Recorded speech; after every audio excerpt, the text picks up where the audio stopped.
from whom all good things come.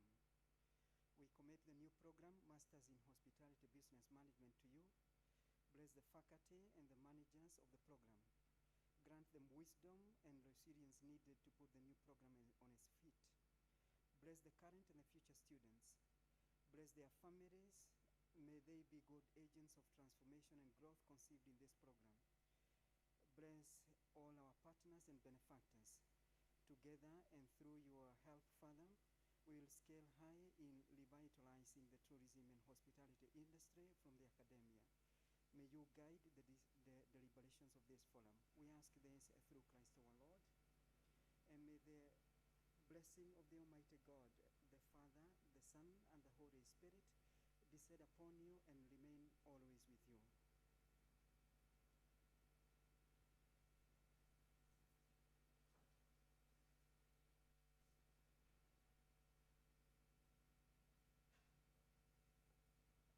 Thank you very much, Father.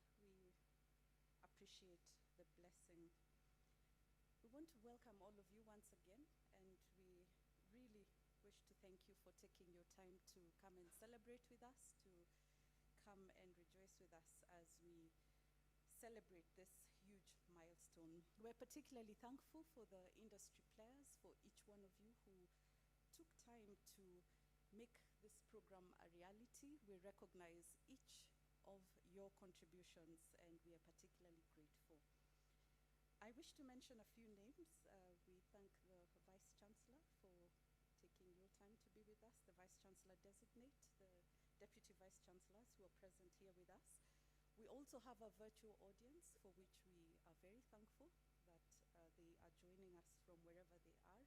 The Strathmore Management Board, the deans, or the representatives from various schools, thank you for the support. A little later on, we will be joined by the CS, Honorable Najib Balala. He will give us his keynote address, and we're looking forward to that. We want to recognize the presence of Mr. Simon Roberto, Ms. Samantha Muna, Mr. Mike Masharia, Ms. Agnes Mushuha, Mr. Fred Kaigwa, Mr. Paul Kurgat, Professor Richard Makopondo, Mr. Hashim Mohammed, Mr. Agri Barasa, Dr. Esther Munyeri, Ms. Alice, Ms. Nancy Magara, Ms. Catherine Gashie, Delishoi Telangomis, Ms. Anne Kwamboka, Mr. Masonga Robert, Mr. Sauda Lelun, Ms. Jackie Odudo, Mr. Krishna Uni, Mr. David Wandamu, Ms. Mwende Mutinda, Ms. Modeo Moneki, Mr. Mansour Jiwani, Ms. Caroline Kongere, Ms. Emily Wanjiko. And the reason we have taken time to mention these names is because we appreciate each of the roles that you have played. We really are thankful. To start us off, I would like to welcome the Dean of the school to give us his welcoming remarks and give us a context for this occasion.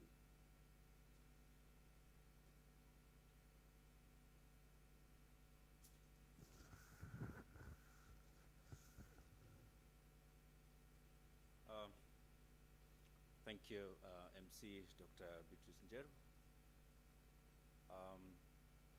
To the Vice Chancellor,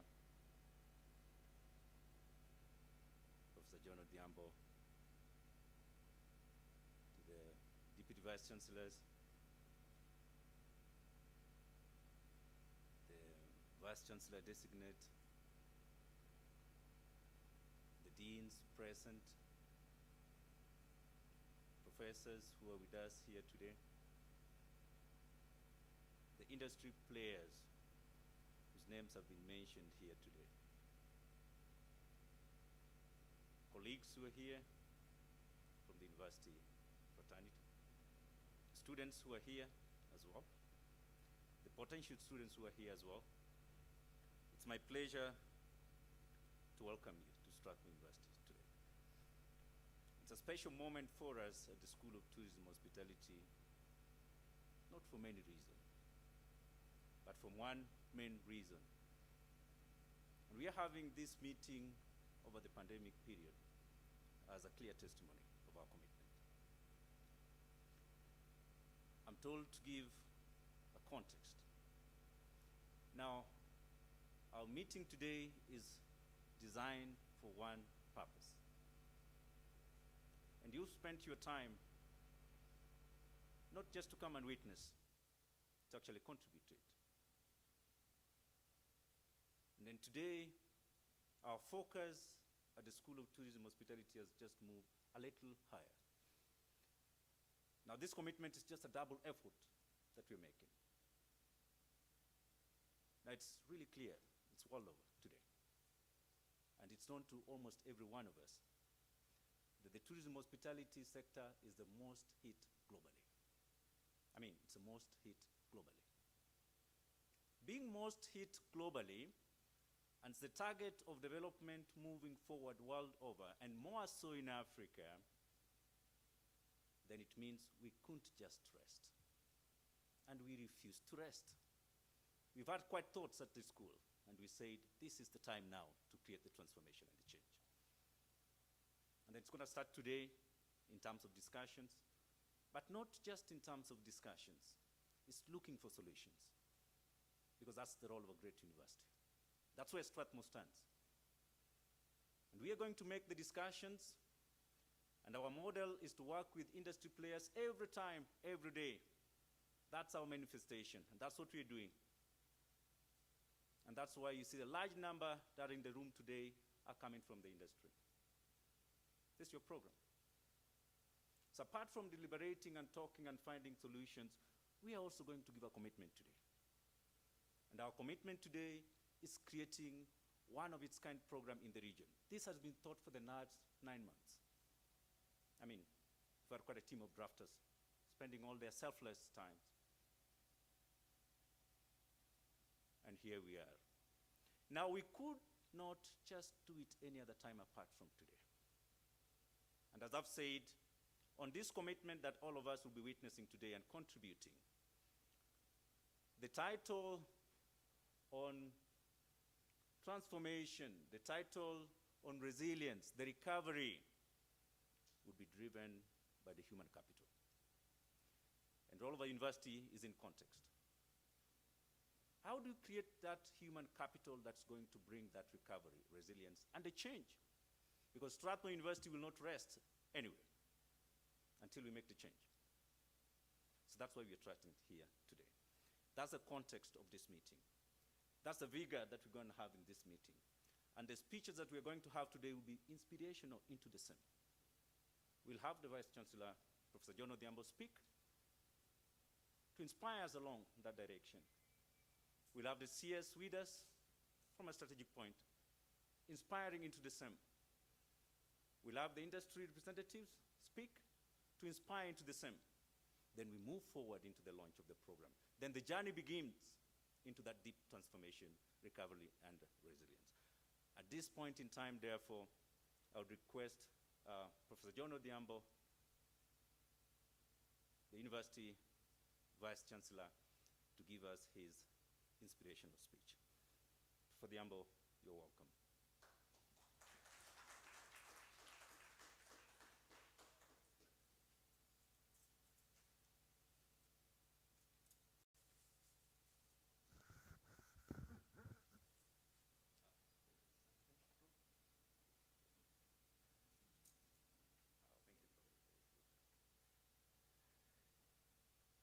Good morning, everybody.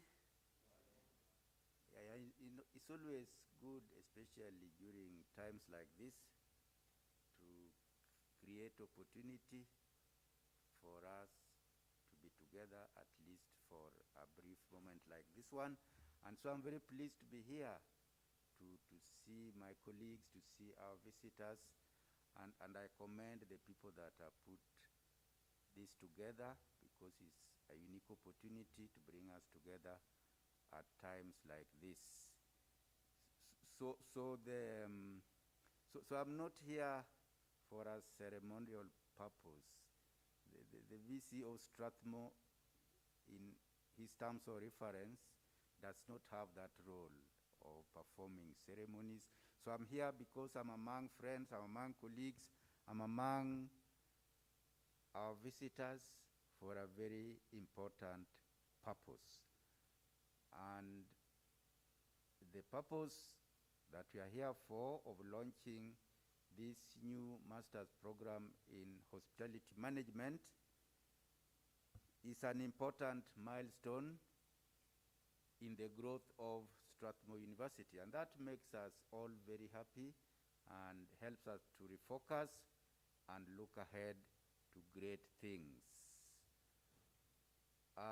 This occasion of launching this new master's program is important to us for several reasons. One, and very important, is that hospitality education for us in Strathmore provides us with a great opportunity to project in society the spirit of service that St. Josemaria, who is the founder of this university, taught us.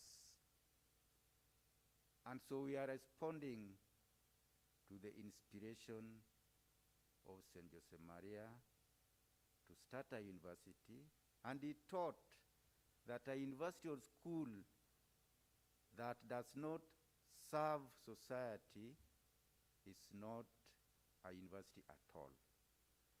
So this particular program in hospitality helps us to project that spirit into society with energy and effort. And that's why I started by thanking the people that have put this together, because this is going to demonstrate in a most practical way what we mean when we talk of service. Yeah, we're already doing a lot of service society in many dimensions. Our professors, our students are already doing a lot. But when we talk of hospitality management, and when I talk of projecting this spirit in society, it is something that touches a person. It touches a person and enhances the dignity, the personal dignity of an individual. A person sees that they are appreciated,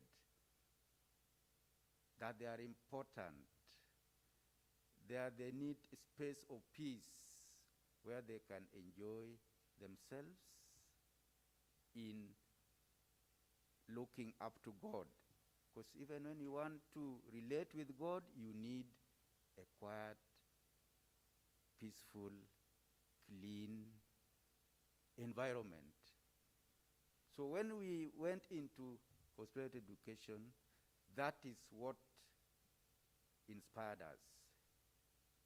That as good children, we must do something also that resonates with what always excited our founder. So that is the first reason why this occasion is very important. And that should not be lost to the people behind this program. It is not, engineers serve. Mathematicians like myself, they serve society. But I'm stressing that hospitality management is different. When you do it, you project yourself into the middle of people and touch their lives in practical ways that impact on their individual lives in families. That is very important. So this program is not like any other in the university, because it is here for a specific purpose that must be sustained. So above everything else, that is number one. That is what should drive you. See, Bernardine, that is what must drive you. That this, you have to get people through these programs, whether they're undergraduate or postgraduate like this one, who know how to serve. I'm not talking giving service. I'm talking how to serve, how to give themselves. It's noteworthy that the students that we have released so far from our undergraduate degree programs the feedback we get is, it seems like they are doing this in a most exemplary way wherever they are. They touch the lives of people, and that encourages us. So this is also a moment to celebrate our efforts so far and to see this particular occasion as moving forward in growth, moving forward in doing something better. So in launching this master program, we are also answering to the strategic vision of the university. Strathmore is very interesting, that right from the outset, it's strange that we set out just to be a small university, you know. Yeah. Because we won't be able to touch the lives of people unless we have a very well prepared set of people with specific values and mindset who can then cause the ripple effect in society. So we set out to be a very small university that can do the things I'm talking about, like service, you know. You see? So we said in Strathmore, for every undergraduate program, for every 2 undergraduate programs, there should be 3 postgraduate programs, not the other way around. So what we want in Strathmore is that there should be more master's and PhD programs than there are undergraduate programs. I'm not talking of student numbers, because you see undergraduate programs contain more students. Masters and PhD contain. But then, for every 2 undergraduate programs, you need 3 masters and PhD programs. I think you now have 2, isn't it?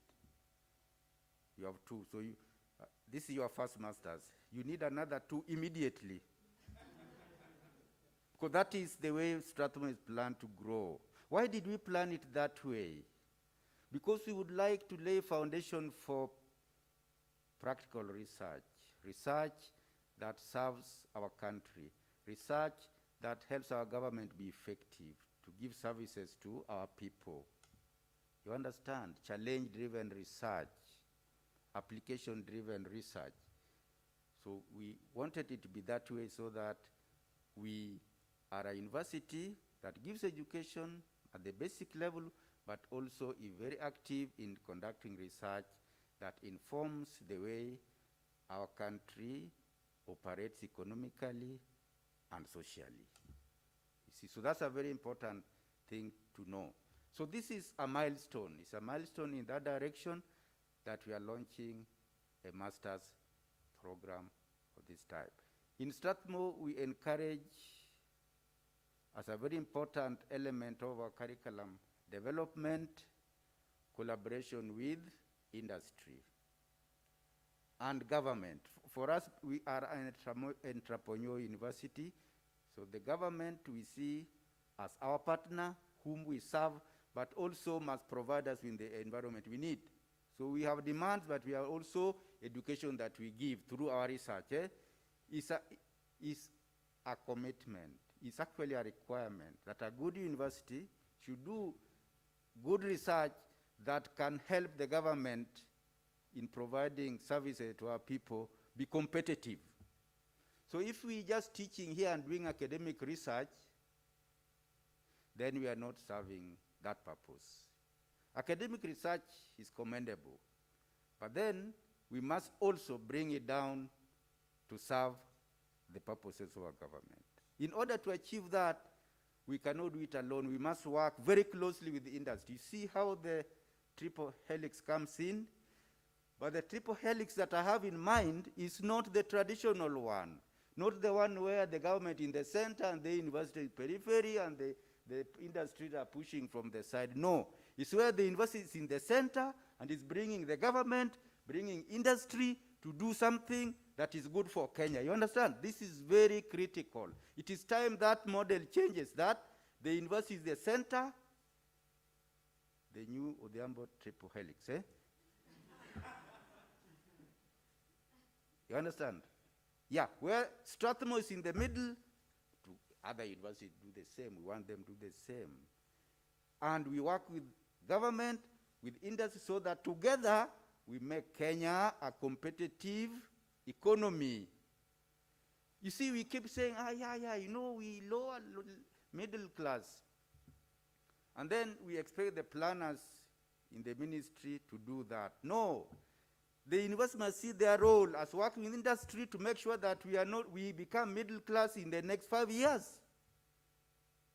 That is our role and job, but it should be our commitment, and you do it when you design programs like this, talking to industry, talking to government, so that it brings you together. That's critical, eh? The days when universities were in the ivory tower, you work out things and then release it to the people are long gone. Strathmore Entrepreneur means that we are there where challenges are. We are not a university hiding away from people. We are a university affected daily and every minute by things that happen in Kenya. That's why COVID is affecting us directly. This is why I am wearing a mask. You understand? Because we are right there. We are not hiding. You see that in Strathmore, we understand fully the challenges of COVID, but we have articulated and responded fully to the guidelines, isn't it? Because that is what because we are right there. We are not running away. This is where we are. We have to continue working. We have to continue building and supporting our government. You understand? So all these things you are seeing are practical outcomes for Entrepreneur University. You see, I see that you have an international module with that university in Austria. It's interesting that the university's name is Module, and I'm talking module. Yeah. You see, the model I prefer is where that happens, but there's also a module that they come to do here. You understand? Like in SBS, in our MBA program, there's a module we go to do it in Spain and elsewhere, isn't it? That we learn from them. But they must come here to do business in Africa or something. Vincent, what's it called? Yeah, critical. We must be a university that is on its own pedestal, isn't it? Leaders. We have to lead. We don't celebrate that we are going to do an international module. We celebrate that we are able to do something that these chaps come and do here. And working with my sister, we are very careful. If we are going to get to an exchange program, we refuse if it is one-sided. If only our students are going there, we delay it. Isn't it, Elizabeth? Until they also say that their students are going to come here. It's very cheap for their students to come here. Ours is a bit costly because of the difference in cost of living. But that is very important. So check that out. It's very, very important that we look into things like that. Now, I've been stressing a lot that we need to do things as a university that helps our government to be competitive when they trade and also when they offer services. And you started by saying that, you see, COVID impacted negatively on the hospitality industry, obviously, because it impacted other industries. So, you know, these things are interconnected. So, is it enough for us as a university or for our industries and businesses, for our government to spend time and invest energy and money on only efforts to recover? Because if they did that, then people will be exhausted. The resources will be finished and we will not grow. That means the time that we are struggling to recover will be counted as lost, isn't it? We will not be growing. So if we are lower middle class, and I'm saying we have to contribute to becoming middle class very soon, 5 years, then we will have lost that, isn't it? So a situation like this and pandemics, they cause social revolutions. And that means they should push forward. And that we should be spending more energy thinking of how to take advantage of the adverse outcomes that we have had to deal with in order to move ahead, isn't it? To push ahead, to jump ahead. You see, like those people who do sprint, you know, they use something that causes them to spring forward and then start racing. So this pandemic, can give any other name you like, should provide us with that kind of thing. The impetus to reimagine things, the impetus to lay foundation for growth. So we should be seeing this as an opportunity to grow, an opportunity to move forward, an opportunity to do things in a new way, an opportunity to innovate, to be creative, isn't it? Yeah. So the students that you are targeting to train here, obviously there are certain basic things that you must provide them with, but above all, you have to prepare them to be people who can adapt. Because the hospitality industry is not just affected by the pandemic in terms of economic performance, but will not be the same again. The way it is managed, the way you deal with customers, the way you arrange the environment, you understand, has changed. So the programs must address that. And the people coming out of our programs must be able to adapt to those. Otherwise, they will not get any job or start any business. So they must, the first lane, have entrepreneurial mindset, because then they can be creative, they can be agile, they can be adaptive, they can have open minds, they can be able to work together, collaboration. You understand? So this must be embedded in the new program. I know you have. So, but these are the things that we need to lay emphasis now. The original pedantic way of training a desk manager or someone that expecting to be, no. You have to train people that are going to be adaptive, somebody that will be able to do many things. We want a manager that if you give them a good laptop with good software, does not need any administrative support except the board. You understand?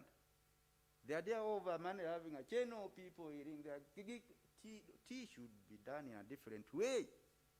You understand? This is what I'm talking about. So the manager that comes out of our new program should be a person that's adapted to the new paradigm in the future. It's very difficult to predict the future in the present circumstance, but you can imagine it. So you should be, since you started contemplating that program before the pandemic, it should now squarely address the new approach to things that we are now dealing with, a new scenario of things that impel us to prepare our graduates so that they are ready for the new world. The new world where everything will be driven by digital technology, isn't it? So it's not going to be, for example, today when you read somebody's CVs, he will tell that I'm literate in this, he lists some things there. That will no longer be, because that will be expected. And you should know more just than that, isn't it? So this is what we expect in our new program, so that we are releasing people who are going to be business leaders on their own right, that can inspire others, but can adapt, so that when things change, when the pandemic closes you down, you are not closed down. The business can continue. You understand? Yeah. So this is critical. So I wanted to say that so that we put things in perspective and see how best to deal with these people. Now, as a school, the School of Tourism and Hospitality, you're going to play a leading role in this business through your programs, but mostly through your research, because it's through research, collaborative research with industry and government, that you can help the government deal with some of the things that you are pointing out, that the effects of the COVID. It's not, you see, the problems that this thing has revealed, which to me I prefer to see them from a point of view, what have we learned from what has been happening? We have to do research that helps the business fraternity, the industrial sector, the government to find solutions. Because these are things that you cannot develop policy to deal with these matters without research, without data that comes from research. So this is, and that research must be spearheaded by universities, by schools like yours. So I would like to encourage your school and the bright people that are in your school. There are many people in your team that can work together with others from other universities and people from industry to do relevant research that can actually provide answers to what we are suffering from.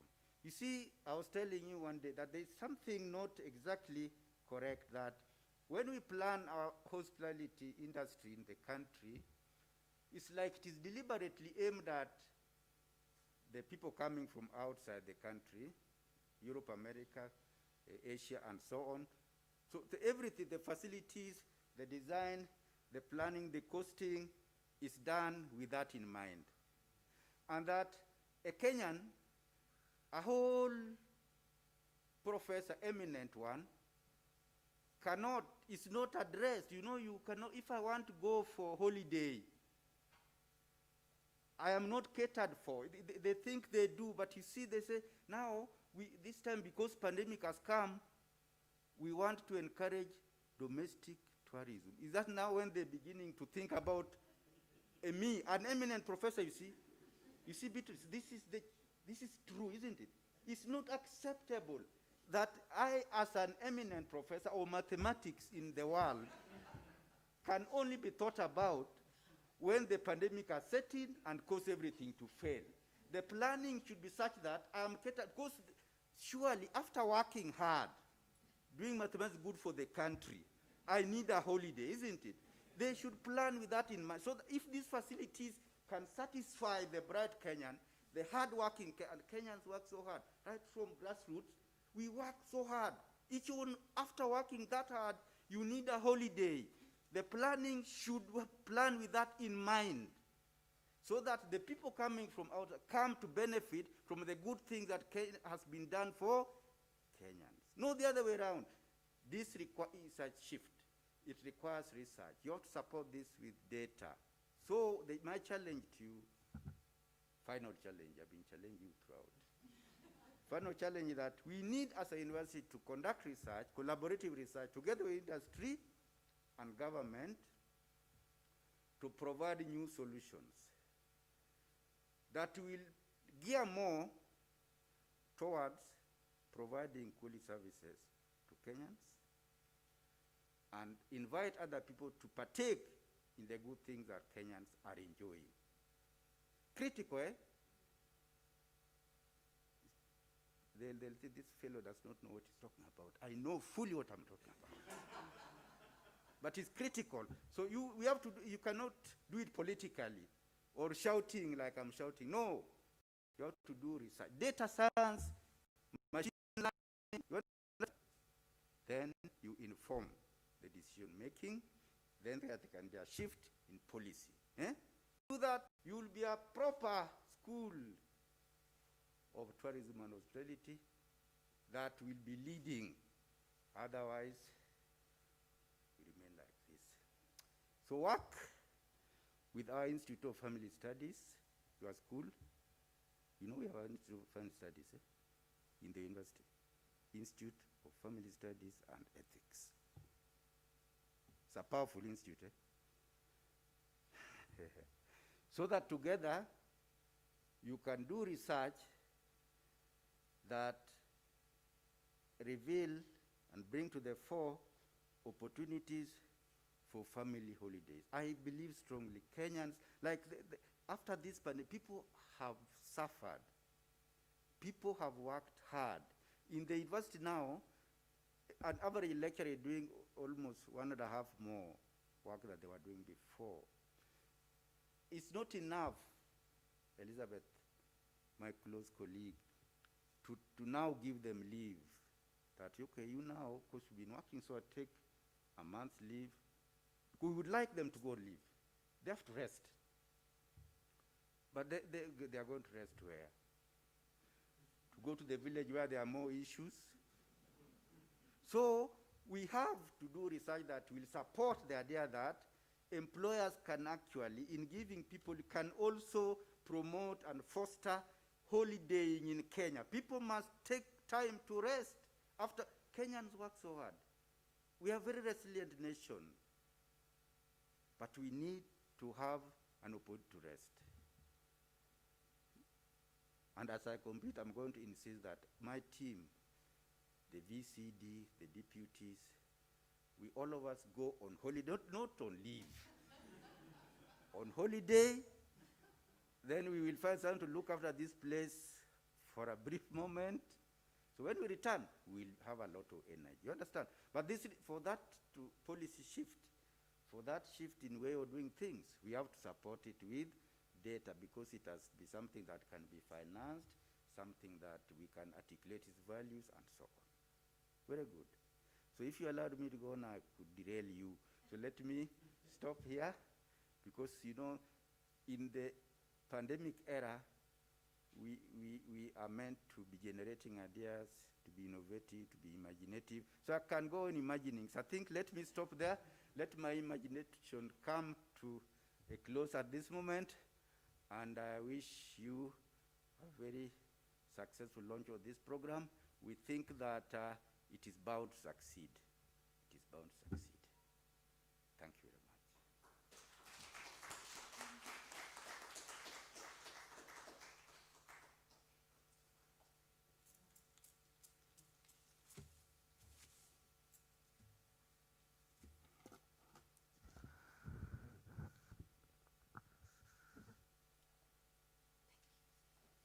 Professor Odhiambo, thank you. I think we all feel ready for a holiday now, don't we? It's incredibly inspiring and very passionate leadership that we enjoy in this university. You know, in communications, we are trained to look out for key messages. You know, like if somebody said, what was the key message? And I must say I struggled, because every message was key, isn't it? So thank you very much for that address. The challenge to prepare entrepreneurial people who know how to serve and touch the lives of people. I think that's an incredible message. The industry players are here. If we took that message home, I'm sure we will do wonders for the local tourism industry. Thank you once again. Can we appreciate him again? Thank you. I would now like to invite the Dean, Dr. Chiao, to just give us a few highlights of this program so that we can judge for ourselves and see whether it really does fit what the Vice Chancellor has talked about. I have no doubt it does. Karibu sana. And thereafter, we believe that the Cabinet Secretary will be ready for us. He will invite the Cabinet Secretary to give his remarks. Welcome. You know, in communications, we are trained to look out for key messages. You know, like if somebody said, what was the key message? And I must say I struggled, because every message was key, isn't it? So thank you very much for that address. The challenge to prepare entrepreneurial people who know how to serve and touch the lives of people. I think that's an incredible message. The industry players are here. If we took that message home, and you spoke about our program from the beginning for the local tourism industry. Thank you once again. Can we appreciate him again? Thank you. You were part of the I would now like to invite the Dean, Dr. Chiao, to just give us a few highlights of this program so that we can judge for ourselves and see whether it truly does fit. You're speaking time, they developed more demand through the season, through the struggle time, checking through what is there, what is not there across Africa, the new challenges that have come in, in communications, we are that you trained just to unpacked look it. out for key messages, like if And it somebody is said, true, what and was I'm the very key happy message? that the industry And I are must say I here. struggled because every And you message know was the key. struggles, Different. the past meetings Thank that have you very happened. This is much not the for first that meeting that is address. happening. The challenge to prepare entrepreneurial And people that to story know how is to true. serve and touch the lives My of team from the people. school, we just I got a think new that's an job again. incredible message. The industry If you're players going to are plan here. the We took that travels, message home. you spoke about, you're going to plan the travels. But then the industry must also plan the travels. I mean, domestic tourism has been put to context. But we see it bigger than that in terms of what new products are going to be resilient products. So I'll be giving highlights on the same at that time when I'll be giving more about the program. But at this time, building on the Vice Chancellor's speech, let's get another inspirational speech from a strategy perspective, from bigger, the national umbrella. So at this point, the CS is ready, and it is my pleasure to invite the Cabinet Secretary, Ministry of Tourism and Wildlife, Honorable Najib Balala. I welcome you to give your keynote address on this title, a roundtable that we are having today. So welcome the CS.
Thank you very much, Dean, Dr. Chiaiwa, and also thank you very much, Professor Odhiambo. Thank you for inviting me here. It's a great pleasure today. I believe everything is okay. You can hear me well. Unfortunately, I was not able to join you physically. The protocol nowadays is very strict, but with the new technology now and the new norm, a Zoom can do. The hybrid that we have today is brilliant. Therefore, today we are here together. At the same time, we can be able to interact, we can be able to be physical, and we can be able to communicate to each other. I'm glad to be invited, and definitely I want to congratulate Strathmore University for a wonderful job they have done into establishing this master program in hospitality business management. I think you have done a good job. I believe I monitor what you do every day, very innovative, and in many programs that address the issues of society. As the Professor Odhiambo said, university is as good as when it communicates to its constituency. And that's a society that we need to bring the transformation. So, Vice Chancellor, I want to appreciate your invitation to the sector and to create this master program. Dr. Elizabeth Gachenga, who is the DVC for Academic and Students Affairs, and Dr. David Chiaiwo, the Dean of Tourism and Hospitality. Good morning, colleagues who are all there. I know there is the whole team of panelists are going to discuss this subject at a later time, but it is a pleasure to be here at the university and to launch this program. It is my great pleasure to join you today to speak about the future of tourism and hospitality professional development. I would like first to thank the leadership, all of you, and also this university has become the university, the institution that has made it the go-to institution for those seeking excellence in higher learning in the region. You have continued to make sure that the graduates are well prepared, fully equipped with the right professional skills and knowledge, ready to handle the diverse demands of the highly sensitive and dynamic industry. Congratulations and keep it up. As the tourism sector gradually resumes operations, this is the moment to adopt, redesign, implement new ways and ideas to help the sector accelerate recovery and reinvent the tourism for tomorrow. To do so, Strathmore University and other training institutions must continue to train personnel who are agile, quick to innovate using technology. This may include adoption of digital solutions in the face of reduced physical distancing protocols. I see the university now wearing social distancing is key, and the hybrid of virtual versus physical. I like that. And this is what the new tourism will be. So the tourism industry is one of our country's key drivers of social economic development. It is also a source of foreign exchange earning, contributes about 10% of the GDP. Tourism is a cross-sectoral industry which triggers the creation of thousands of jobs in agriculture, manufacturing, transport, building, construction, among others. Thus, it creates wealth for the present and for posterity. So tourism is not about having fun or luxury for the people who can afford. Tourism makes jobs. We have seen in conservation, for example, all those rangers in the community conservancies were earning from tourism. All those lodges, all those Maasai women who are doing bids around the parks are selling their products to tourists. So it has an effect to our economy. But you know, tourism as a background, the history of tourism in Africa started out of curiosity. The early Europeans in the 1900s, while making what was called the Grand Tour, began extending their travels to include more exotic. They were excited about Africa, which was perceived as a dark and unknown continent that was vacant and rugged as untamed landmass with abundance of wildlife. I think the classic description of tourism was the Out of Africa movie.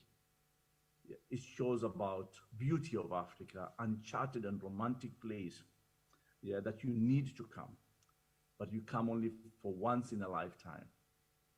So this was the history or the background about tourism in Africa, the Out of Africa. So people will come here, the Europeans will come here, they go through all these dusty roads, and then they write letters and stories about what they have seen.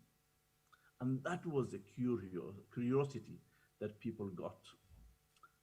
And yes, the tourists of Africa of the 1920s and 50s were adventurous, were full of passion. And you know, most of them were coming for hunting. Yeah, and that's why you can see our numbers of elephants have gone down. Is because in the 1940s, there were almost 137,000 elephants in Savo alone, compared to today, 12,000. So you could see the effect then.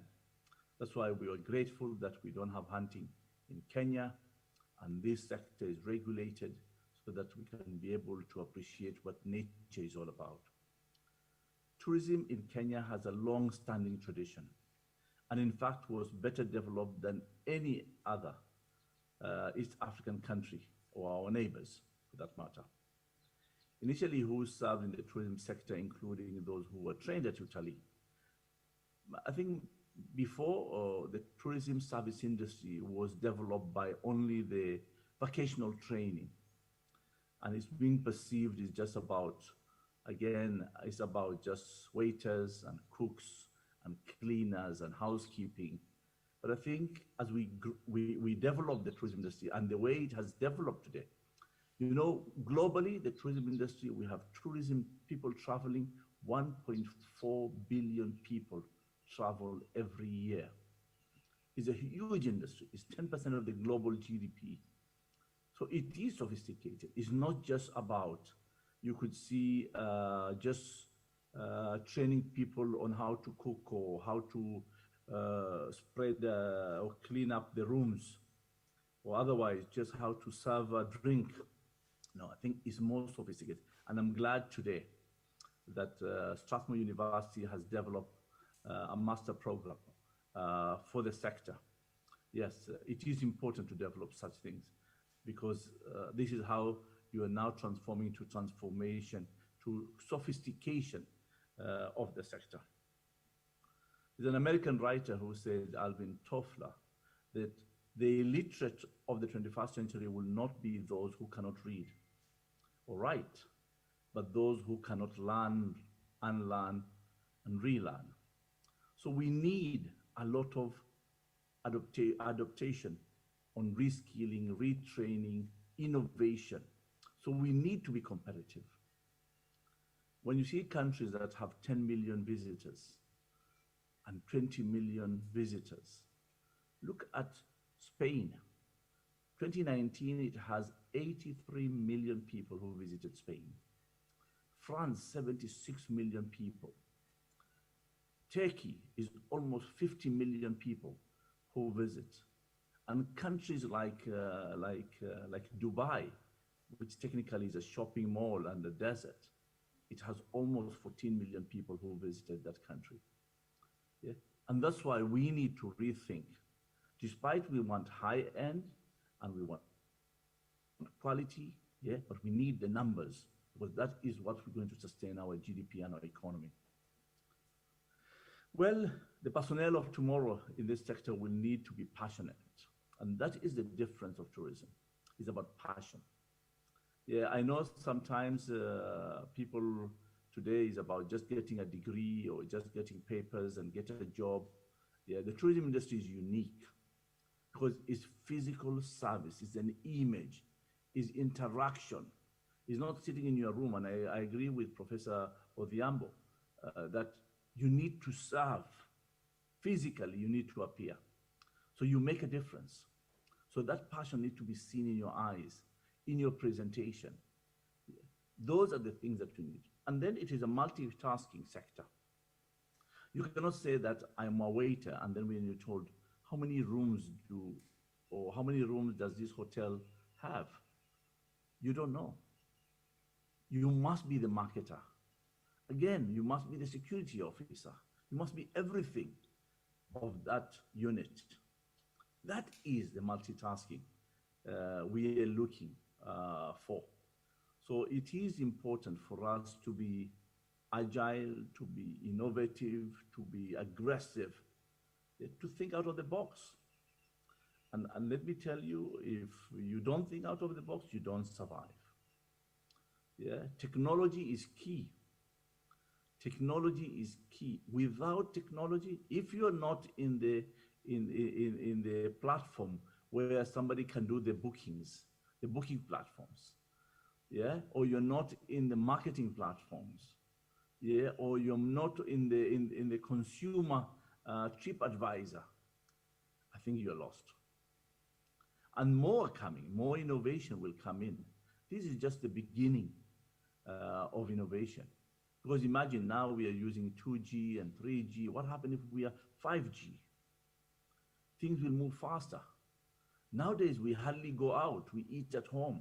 So we need to be served at home. It needs to be delivered at home. What do we do and how do we do it? These are the things that we need to think differently. I believe this is the time where we need to actually throw the box and come out and say, what can we do better than what we did? So, and today's tourist is quite informed, yeah? Yes, and equally demanding, owing to the advances of technology, of course, yeah? And the decisions as to the choice of travel must be done in real time. You cannot say, I'll answer email next week, or I'll respond to this inquiry, or somebody has criticized my hotel, I cannot answer, or I'll block them. That cannot go. And nowadays, every information is on the net. I think that old school of tourist brochures are gone. Yeah, actually, some of the sector or some of the people in the industry don't even have brochures. Just go on your phone. And that is what is happening.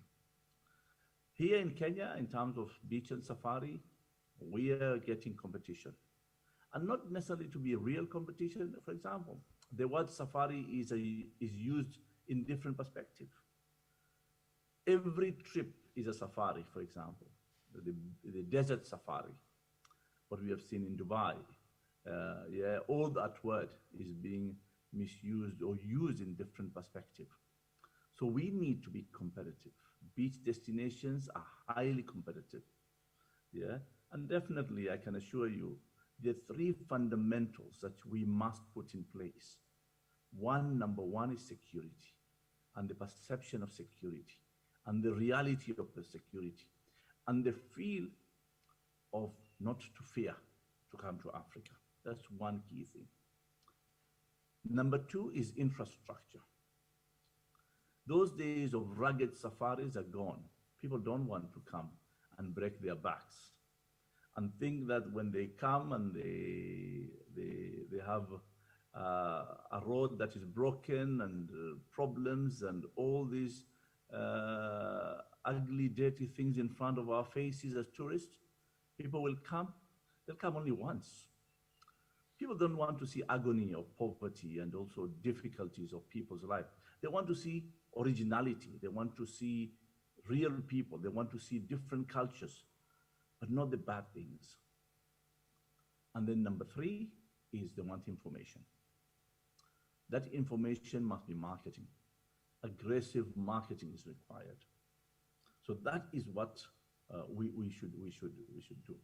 The problem of people coming to Africa or to Kenya, visiting Kenya, yeah, they come as ticking the bucket list, a one in a lifetime visit. I think we need to change this. Visitors to Africa and to Kenya should be those who are consumed by the African bag, that they want to come again and again and again. So yes, us in Mombasa here, I can tell you, before we used to say that kuingia ni harusi, kutoka ni matanga. So when you enter is a celebration, when you want to leave is sadness. It's like a funeral. So yes, we want to make people feel that they don't want to leave anymore. That is tourism. That is real tourism. And the truth of the matter is that, yes, there's stigma against Africa, there's stigma against our country, but we need to raise about it. Definitely, it's very painful. When you see people protesting in the streets of Nairobi or Mombasa, or an incident that has happened on terrorism, when it is in Africa, it is blown out of proportion. But when it is in the source market, that is Europe or in Paris or in Belgium or in Madrid, you can see that we are being asked to stand in solidarity with those countries.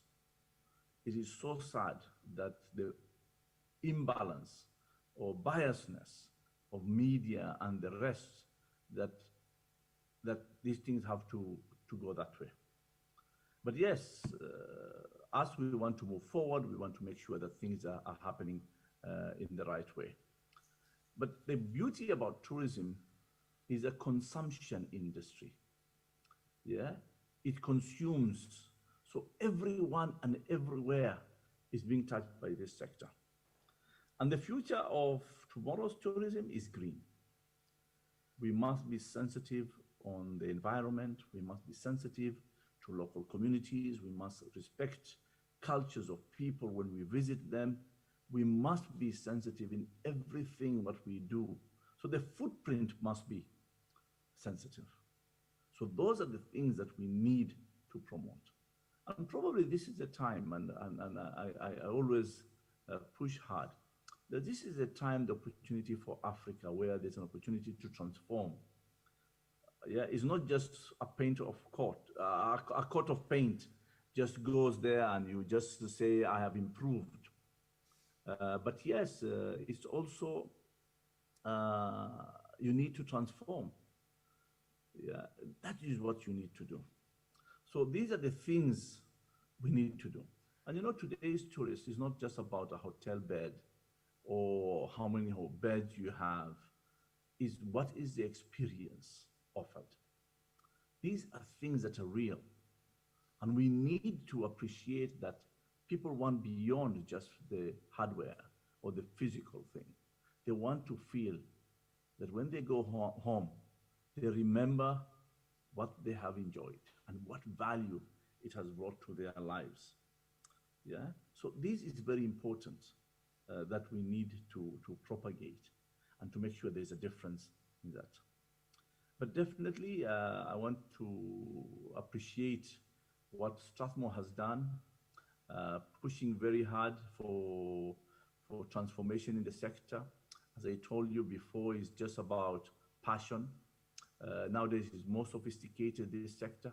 It needs technology, it needs strategies, it needs new frameworks of how do you get efficiency and be able to deliver to the client. That is key. And that's why the pandemic, yes, is being a big loss. Yeah, we are hit hard, particularly the tourism industry globally. And in Kenya, as you're aware, almost 2.5 million people are working in this sector. And now the future is bleak. But I want to say definitely with the introduction now and the issues of vaccines, I think will bring hope and remove the fear and bring solutions to this sector. But without a vaccine, there's no future for the tourism industry. I hope we can be able to disseminate these products all over the world in time, so that next year in summer, 2021 July, we will have semblance of business coming back into Kenya. And that is important. Although it will take up to 2021, the end, and then life will come back to normal. But yes, we need to be aggressive so we benefit quicker than we can imagine. This is important. And definitely in the meantime, we need to follow the protocols that are being given by the Ministry of Health, the WHO, on social distancing, on wearing of masks, on sanitizing your hands. These are crucial. So the future of tourism also will be based on health. Before it was purely on security. Now it's health, number one. Number two is security. So health will be key. So when you develop or reinvent or rethink about your business, health will be central in what you want to transform in your business. Yeah, and then technology. You look at today, the hybrid meeting today. Yeah, I am 500 kilometers away from you. You are there. Everybody can participate, and this is beamed globally. So there are people who are awake, watching or reading or going through this discussion. So that is the technology. And the issues of Zooms and webinars, these are now the norms, today's norms. So yes, these crises are real. And I can tell you it's not going to be the last global crisis. Yeah, there'll be more crises coming in. We just have to look and work hard and get solutions. That is what we require. Well, I'm convinced, certainly, people will not stop traveling.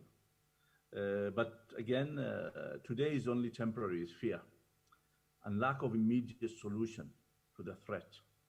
But now the vaccines are being introduced, people will feel free to travel again. Yeah. So I'm optimistic about travel. Definitely it will take time to reach the numbers that we had. 2019 was our record year, over 1.2 million people arriving into the country. But my target is to have 5 million by 2025. If we can achieve that, and now it's good because we are developing infrastructure. We didn't have infrastructure before. So those are key issues that we have. But I want to come and visit the issue of domestic tourism. I see Professor Odhiambo brought it up. Professor, I can tell you that we did not think about the domestic market today. We thought, and we had a clear strategy in Kenya about the domestic market 10 years ago. And we established the domestic market. And so far, that's why we are surviving now, because we have a very strong domestic market at the same time. Yeah. The only thing of the domestic market, it has a weird way of life. So they don't see tourism or holiday making or vacation to be key. But the traditional way of vacation is to go to Shago. Yeah, and that's why even the traditional way of school holidays, if you see them, were during the short rains and the long rains, so that the kids can go back home and help their parents to do farming. Yeah, those were the traditional. But imagine if the summer holiday, I don't know if we design it to our own summer holiday, but we give holiday to school children to go for vacations. Yeah, August is a good time, yes. December is a good time as well. So we need to rethink afresh about even our school holidays. How do we do businesses? People will take leave or will go for vacation. Not necessarily go for a vacation, but also just maybe go behind your garden and just call family and drink beer. That was the trend before, but I am glad Kenyans have changed. And I want to appreciate all Kenyans because during August holidays, a lot of Kenyans traveled. It was timely during the migration. The wildebeest migration and Masai Mara for 2 months was busy. Yeah, that's why we were urging the hoteliers to be more innovative. It's not a matter of a 10% discount or a discount here or there. It has to be more than just pricing, and also experience is very important. So yes, Professor, I want to assure you, and I'm glad that you have instructed your lecturers to go on vacation, yeah, because vacation you need to spend. So those are the issues that we need to encourage. You see, the culture in Europe, everybody works hard, so that once in that year they must go on a vacation, and it must be out of their country. So those are the things that people do. So we can start with Kenya, and eventually we can start traveling over the continent of Africa, and then we can leave the continent of Africa. But yes, and the vacation is not just about beach or go just and do nothing and do suntanning on the beach. The vacation is about discovering new places. And then we need to have this eye about, can we discover new cultures? Can we discover new history? Can we discover what is happening? Can we connect to new things in our lives? That is the new tourism that we want to do. Well, in fact, I dare say that we should not waste this golden opportunity during this pandemic. But this is an opportunity that we can get new markets, domestic tourism. We can get technology. We can get our pricing right, our costing right.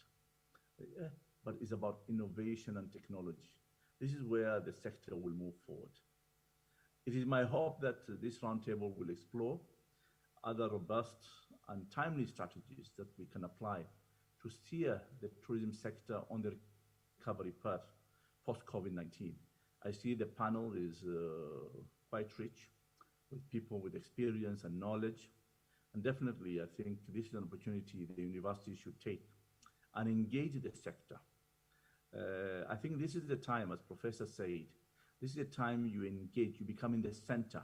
University is focal point, central in everything we do, both private, government, and academia, so that we can be able to give the right framework of knowledge to our students and be able to get this and transform this sector to a bigger and a better sector.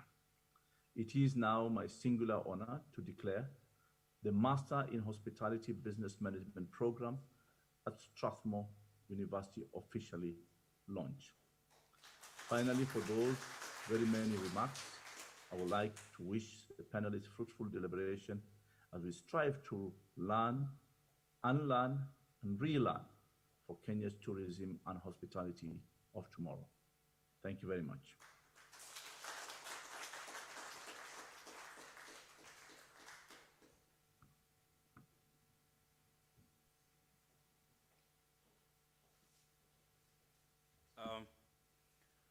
CS, thank you so much. So we'll be witnessing this.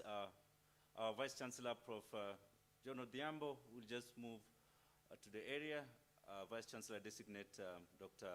Vincent Ogutu, Industry Representative Mike Macharia, and potential student, one potential student. Let's witness this happening live here.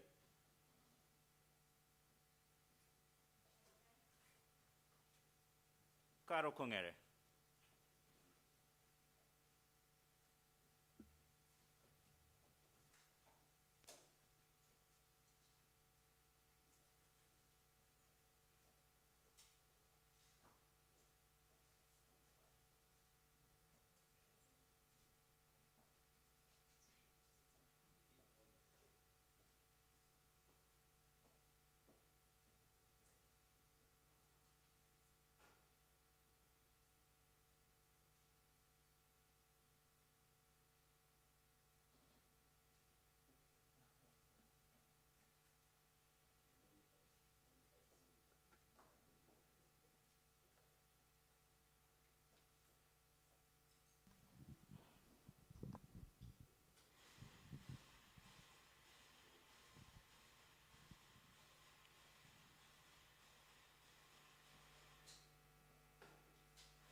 Shall we clap, ladies and gentlemen?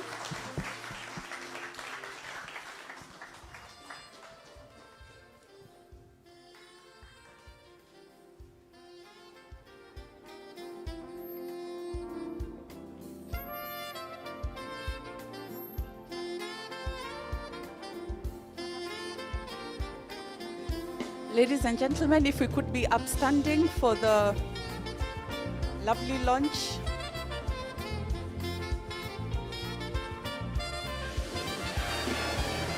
Wow, shall we clap and celebrate? Thank you, thank you, thank you very much. Thank you. Asanteni sana. We really appreciate you. May please take your seats. Thank you.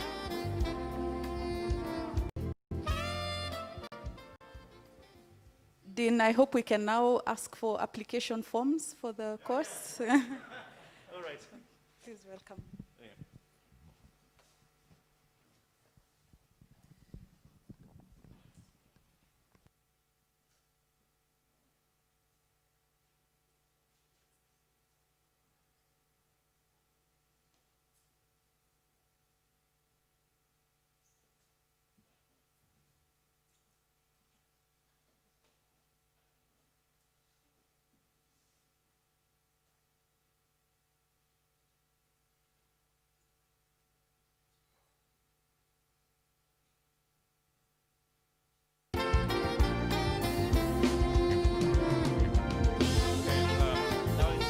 great honor. We are now in the academic space. We've now been given the chance to talk academics. So I now welcome the DVC academic, the Deputy Vice Chancellor, Dr. Elizabeth Gashenga. Dr.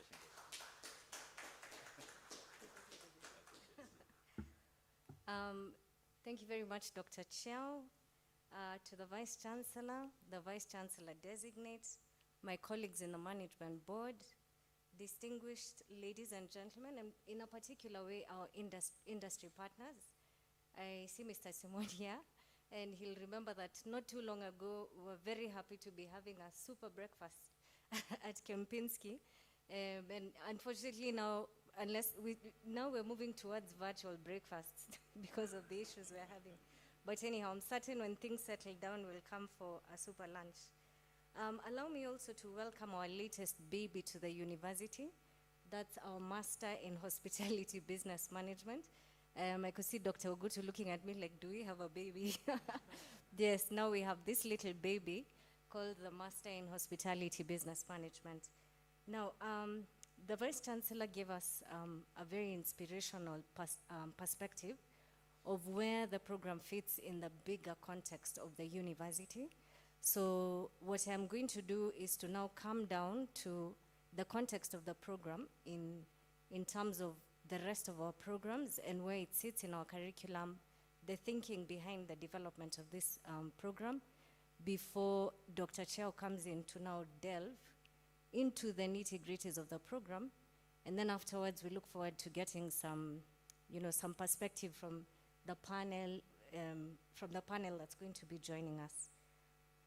So first and foremost, I had intended to share with you a reflection on the link of this particular program with our mission. Yeah? And I must say, the Vice Chancellor anticipated a lot of the things I was going to say, which is a good thing because it just shows how we all resonate in terms of what it is exactly we want for this program. So many of you know the general gist of our mission. Perhaps you're not able to actually speak it in its exact terms, but I think all of us have a general sense of what it is that Strathmore University tries to achieve. So we all know that in Strathmore, apart from giving students the technical skills, in whatever program it is that we give them the technical skills, we recognize that a person is not just what they do, but we have to think about the person in their entirety. Yeah? So we strive to give an all-round education, which obviously means, yes, excellence in the technical skills, but also to develop the person as an individual.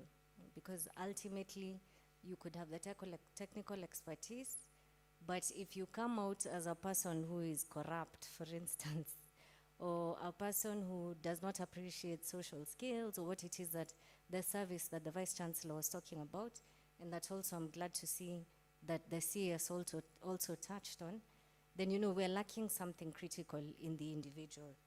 So that's the whole concept of the all-round education. Now, that all-round education is anchored in scholarship. Yeah? So you know that we strive for excellence in terms of scholarship, in terms of the teaching and learning, and in a very special way in terms of research. Yeah? So I think it was Vice Chancellor who spoke about it, and I know Dr. Cheo is going to go a lot into the details, because at the level of a master's program, one of the components in that master's program is a research project. So hopefully it's a research project that is not chosen merely for the purposes of getting that paper, but a research project that is intended to actually contribute to the profession, to contribute to the industry. So generally, we take the approach of obviously an all-round education through teaching and scholarship, and to a great extent driven by research. Yeah? And when you go into research, when you look at the current context, then other things start to come up. So entrepreneurship, also the whole concept of innovation in information technology. So that's the wider context in which we develop all our programs. Now, so the context. So what is the context in which our programs operate?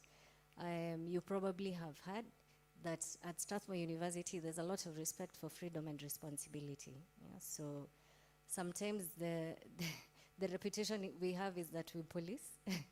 But actually, in reality, what we do is to give the students a space in terms of freedom, but we expect that freedom to also be responded to in terms of, for people to acknowledge their responsibility and the consequences that come with the exercise of that freedom. So that is critical for us, and not just in the undergraduate programs, but also in the postgraduate programs. Yeah? So our potential students will find that the discussions happen in a space where there's freedom. Of course, there's responsibility in terms of, taking charge of your program, making sure that you keep up in terms of the research, so that, like we've said, you come up with research that is responding to society, but then obviously you complete your program within the time that is expected.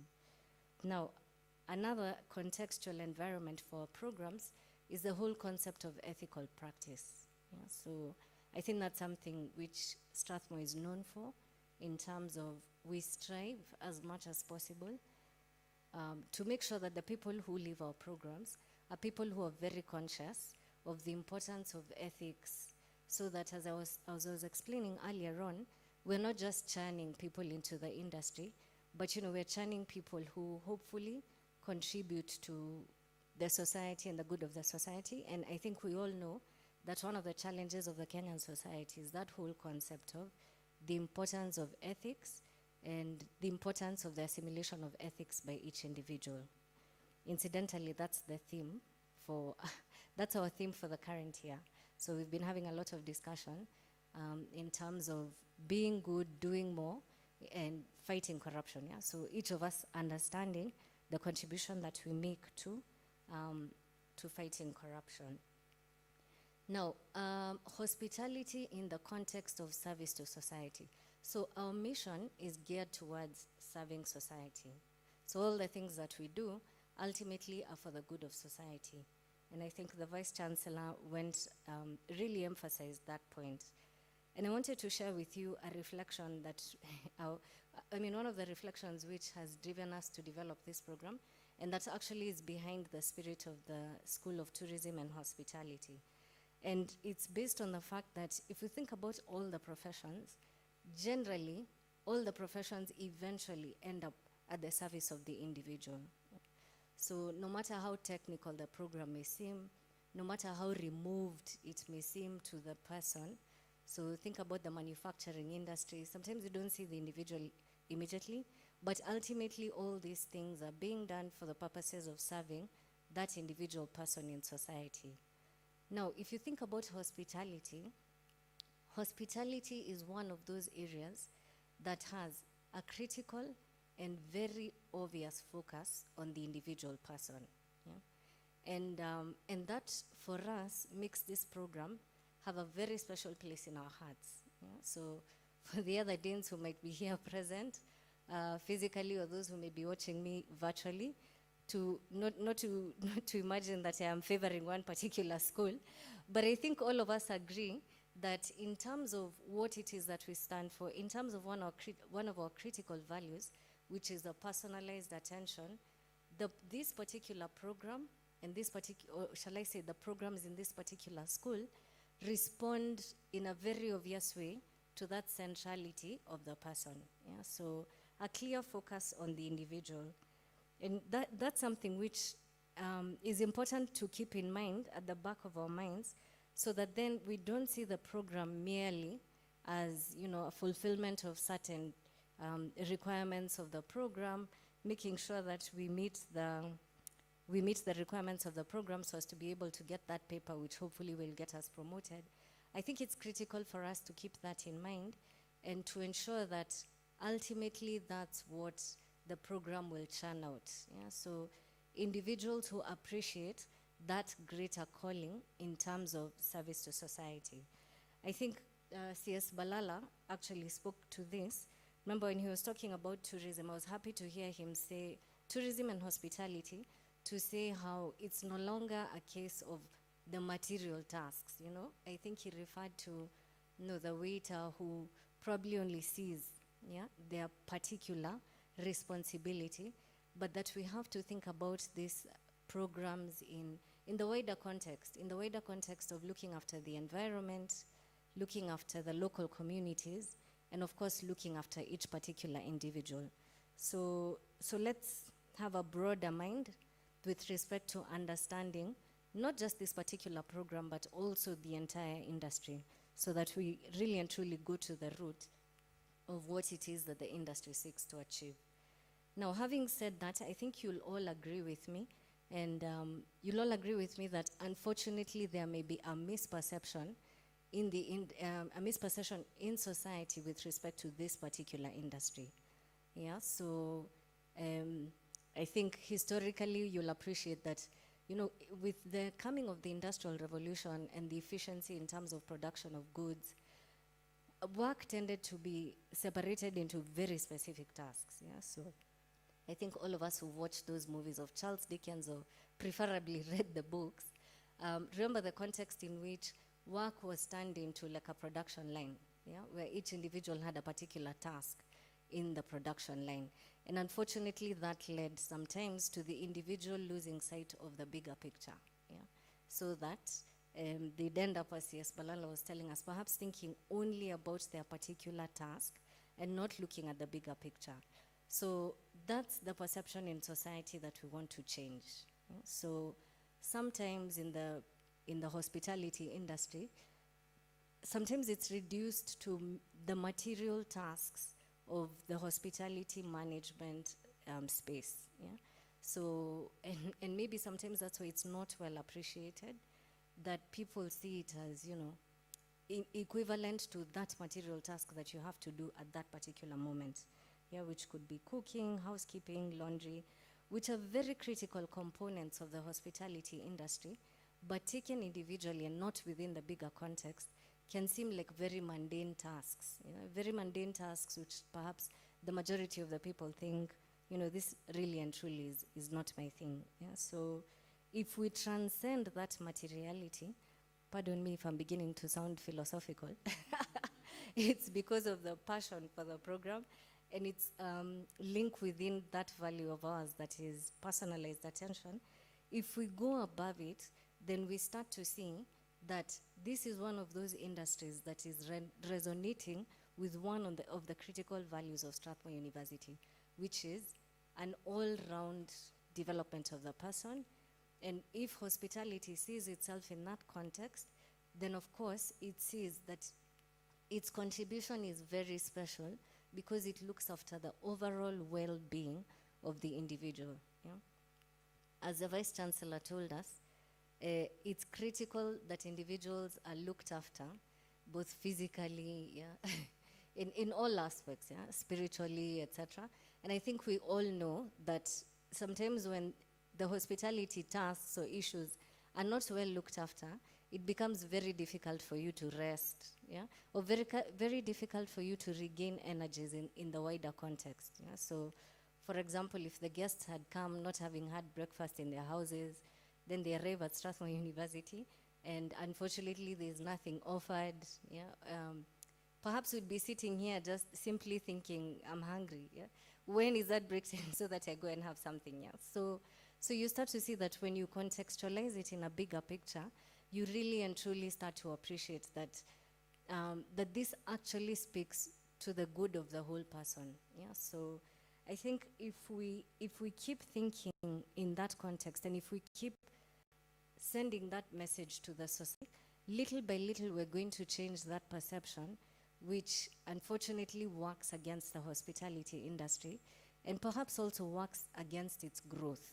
Yeah, so it's a challenge for all of you here who are our industry partners, as well as our future students. I know some of our present students, the undergraduate ones, are here, to think about it in the larger context. Yeah? So to avoid the risk of remaining at the level of the material tasks. Of course, to look after the material tasks, excellence is one of our values, so to make sure that we get them right.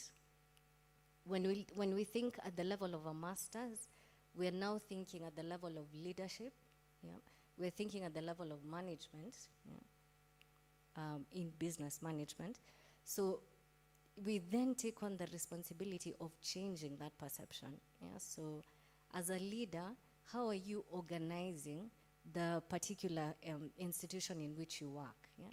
And remember that it's not just in the hotel industry. The hotel industry is critical, but usually the destination of graduates of hospitality management end up in very diverse areas. So some of them end up in hospitals, thinking about the nutritional aspects of the individuals. Some of them end up in nutrition centers that are focused just on nutrition. Some of them actually end up in a wider context of administration across all sectors. Yeah? So I know some people who've eventually moved into the human resource space, because that precisely is about looking after the individual. Why? Because they've acquired a skill that sensitizes them to the individual, that goes beyond the technical skills that they gained at the particular point where they were learning, into a wider understanding of the importance of looking after the person, and therefore they become versatile. Yeah? Dr. Ogutu here likes to talk about the future of work. I will not attempt to go into that space. I'll let him one day speak to you because he's extremely inspired in this particular context. But I think one of the things that often comes out is the worker of the future has to come out being versatile. Yeah? So you can't come out thinking this is the only thing I can do. And I think if you keep in mind the deeper objective of the training you're getting, then you become more versatile, because you see that you can implement whatever technical skills you've picked, of whatever managerial skills that you've picked in a very specific context, which is hospitality management, and be able to apply them across whatever it is that you're doing. So this generally is the wider context in which Strathmore usually develops its programs. And I think it's important, I thought it was important to share with you that, so that even as the dean comes up and starts delving into the particularity of this particular program, all of us appreciate where exactly the program has come from. So to all you potential students, to the industry partners, I'm hoping that you're going to be sending many of your managers, many of your staff who you would want to take to a leadership position. Even as you send them, encourage them to see the profession from that perspective. Yeah? So let them come not merely because they need that paper in order to move from the level of, let's say, assistant manager or supervisor to manager or whatever it is, yeah? So that they don't see it merely as a paper that is going to get me somewhere, but they see it more importantly in the bigger context of what it is that, how this training is going to influence their perception, and therefore how they change the perception of the hospitality industry, so that eventually it actually goes back to what it was intended for, which is to look after the entirety of the human person. So I thought to share with you those reflections. We could keep talking. Yeah. In Strathmore, we also teach some level of philosophy. So those who teach anthropology will tell you that, the whole subject of anthropology of work is very exciting. Yeah? But let's not delve into that today.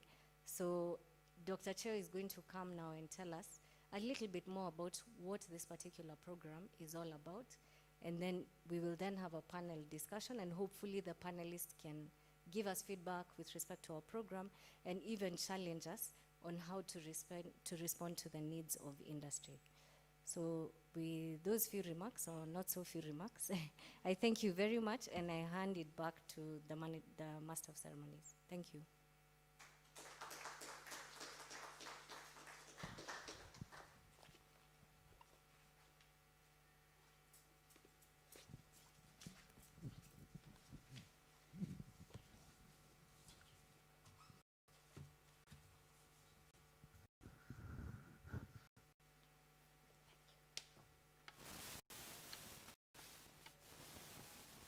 Thank you very much, Dr. Gashenga. We're doing quite well for time, and we will definitely finish our program on time. I tried to come up with an equation to capture what Dr. Gashenga said, and I immediately came to terms with my weaknesses in the area of mathematics, because I wasn't too sure where to put in the bracket and the square root and everything. But to capture what you said, academic knowledge, ethical practice, societal good makes up for the good seasoned practitioner from Strathmore. Thank you very much, Dr. Gashenga.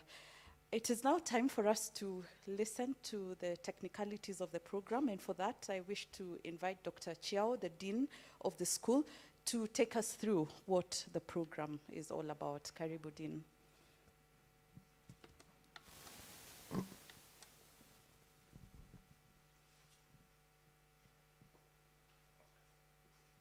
All right, thank you, Dr. Njeru. And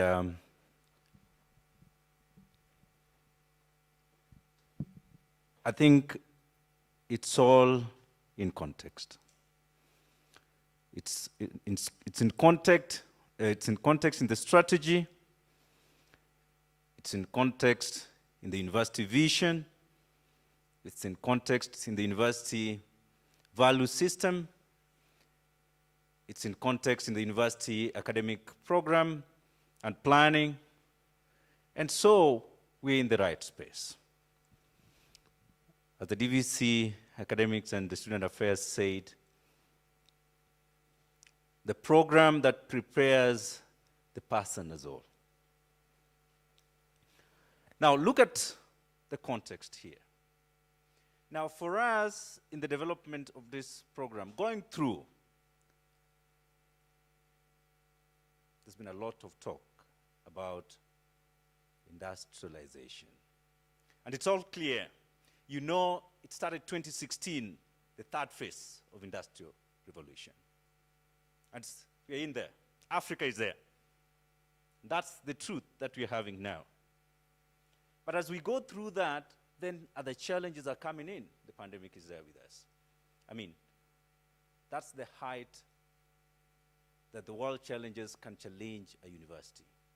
And as every speaker said, from the Vice Chancellor, the CS, the DVC academics and student affairs, it's all clear that we have to redesign, we have to reinvent, we have to re-strategize, we have to innovate it, we have to build new programs that will be able to take us through the target.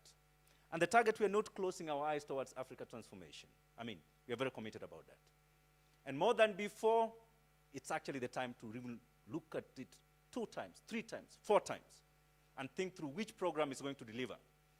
Now, you know it very well that in terms of transformation, when you talk about industrialization, you can't leave service. So as industrialization moves stronger and stronger, think about service delivery. It's going to be bigger than you've ever seen before. And I think that's where we sit. That's where we get the inspiration. So the talk about Africa moving forward, the trajectory to 2050, there are lots of consumption of statistics. I consume a lot of it. Now it's clear in terms of GDP contribution that service industry is going to take over any other industry. Sorry, colleagues, but that's the truth. So towards 2050, that's a peak point. That's the optimum, where service industry is going to deliver the highest amount of GDP to countries across Africa. I mean, as a great university, we can't stop looking at that. So if we can't stop looking at that, we can't keep quiet, therefore. We have to get programs that are going to deliver that. So what is that strong program? And world over, you know it, the wave is coming to Africa. Prof. Odhiambo talked about sprinting. Prof. Odhiambo, I have a sprinter here. The sprinter, the wave of the network is coming to Africa. It's here today. And the development is stronger than before. But we have to think about the human capital. And that's how the Master in Business, the Master in Hospitality Business Management was developed. So that as the sprint goes on, then Strathmore is able to deliver that kind of transformation across Africa, because we believe Kenya is our space, fine, but we have a role for Africa. And that's how we want to taint Africa, red, or whatever color it makes to you. But that's Strathmore. So through this program, we are not only eyeing this space, because we are aware, we've done the background, we've done the checks, we've done the reviews, we've benchmarked. We know there's none other than this. And being that it was developed during this season, then our transition into the graduate program is how best can we solve the issues that are upcoming. The CS said, probably it's not the last pandemic. And I think we need to be aware about this. Probably it's not the last challenge. So how are we going to create the human capital that will be versatile, that will be innovative, that will be able to stand tall and give the industry resilience? Now that's why we are here. So our focus is squarely there. We are moving forward to deliver onto the same. So we are looking at a program that will be able to give us that framework, the skill set that will cause that transformation. So we are talking about a program, the Master in Hospitality Business Management, and our focus, as has been said, is about leadership, innovation, the ethical practice, very key for us, and then entrepreneurship. So how do we deliver all that? So we have a pack that goes along with it. So we are talking about international module here. Now, we are not just priding on international module, no. We are priding on the concept is that our students have the global viewpoint, that they're not scared that they're only trained here, no, because they're widely benchmarked. They're comfortable, they're okay, they know they're well made. There is no they're better, or they're greater, or they compare widely, and they're comfortable. That's why we bring that here. We are talking about the mix of top and reputable faculties, from local, our own, and from abroad. That's still benchmarking of knowledge in preparation of the students. We are talking about guest lecturers, not from any other place, but from the industry. So if you're here and you're from the industry, you could register immediately, not to be a student, but if you know you can influence that practice as a guest lecturer. Because you'll be coming in and arming out. I've always said every other time, my best moment will be to see top industry leaders walking into the university and walking out. Why?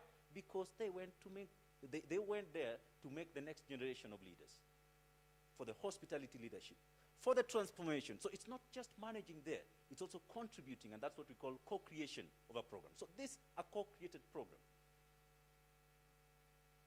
We are talking about a program that is based on those industry seminars, looking at industry issues. As Dr. Gashenga said, we're not going to just do research, no.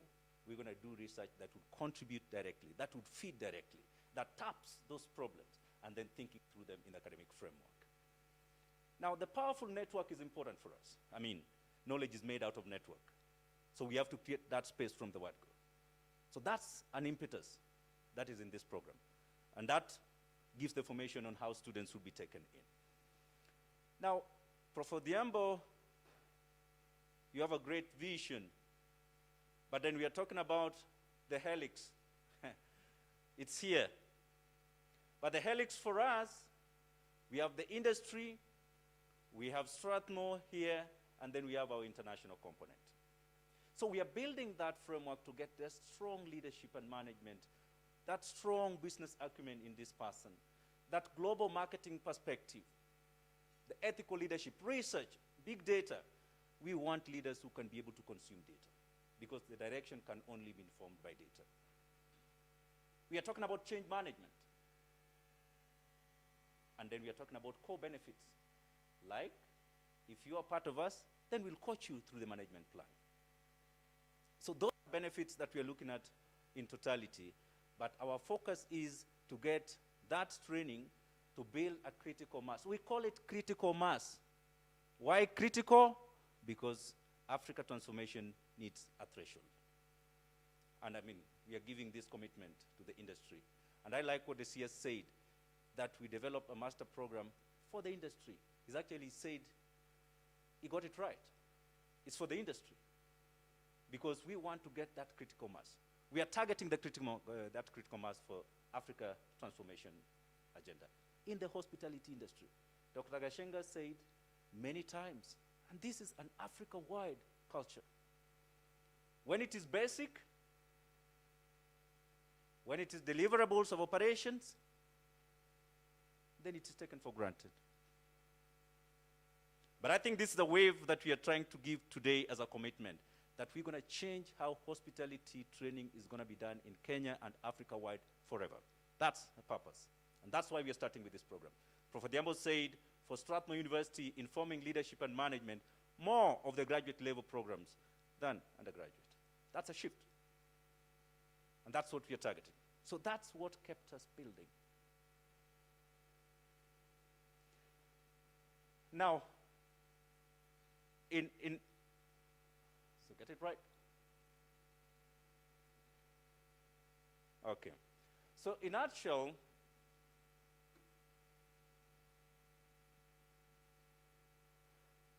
we are building that community of professionals. We want a strong community of professionals. We are looking for those who are at mid-level. They want to enter senior. The senior managers who want to move to the next level, who want to just shoot their level of service delivery or transforming their facility. We are looking at business owners. We are looking at directors who want to get stronger here. We are looking at potential current investors into the hospitality sectors because we are aware that people who didn't have a background in the hospitality during their base training, but because of interest, they are shifting into the hospitality practice. This is a place for them, for that transformation. We are looking at people who are probably interested in going deep academics. There's this provision for them as well. So we are looking at a bigger network. We are looking at that diversity of our student base, so that at the end of it all, we are assured of a community of practice of top hospitality professionals that are going to form the critical number that can actually motivate or inspire the hospitality transformation across Africa. That's our purpose with this program. I mean, we don't sleep. We've not slept for the 9 months, thinking through how this is going to happen. Because if we don't do it, then it means we've lost our purpose as a school. The hospitality schools, that's where transformation is made for hospitality leaders. The tourism schools, so the tourism hospitality schools must focus on that change, transformation, and the CS said, from transformation to sophistication. So that's what it means. So for me and my team, that makes us not to sleep. Because the truth is, if Strathmore does not stand tall to do it, and currently it's not there, who's going to do it? And if we don't do it all together, then we go home. Because we failed the industry.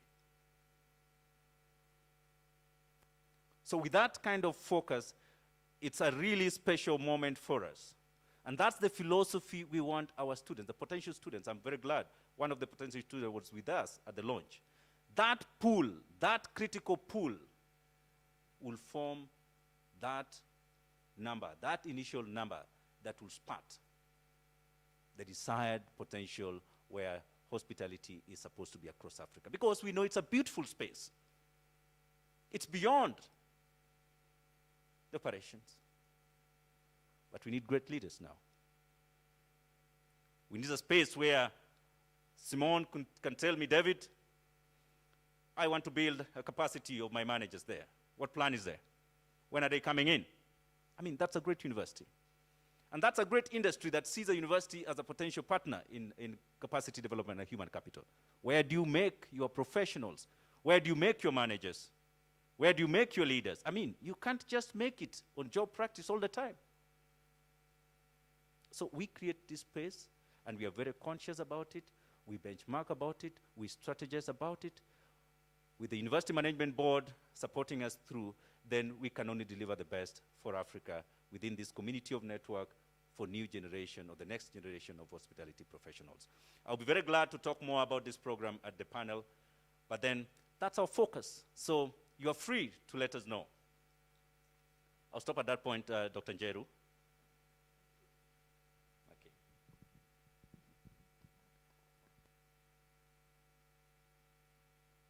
Thank you, Dean. Can we give a round of applause for the Dean, please? Thank you. A fairly sophisticated program, that one. Thank you very much for giving us the highlights of it. We are getting to the close of the program, but just before then, we're going to have a panel of experts, and I wish to invite Dr. Lucy Gikonyo. Lucy is the academic director, the School of Tourism and Hospitality. She will introduce the panelists to us, and she will guide them through a discussion session, and thereafter, I believe we will have an opportunity to ask questions or give responses or comments as the panel goes on. Karibu, Lucy.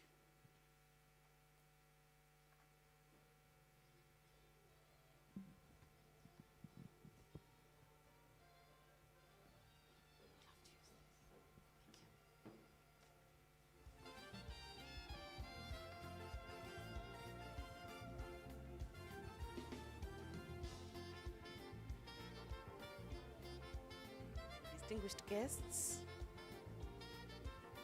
ladies and gentlemen, good morning. I'm happy to see you all here, and I hope that you're not too tired to listen to the panel discussion, because we have a panel of experts, and I believe they're very interesting. It's my pleasure to welcome you to the roundtable discussion during the launch of the Master in Hospitality Business Management program at Strathmore University. And it is also my pleasure now to welcome the panelists to grace the round table. I'd like to call upon the Dean of the school, Dr. David Chawo, to come to the podium. Ms. Samantha Munda, who is one of our panelists, Mr. Roberto Simon, and Mr. Mark Masharia. Welcome.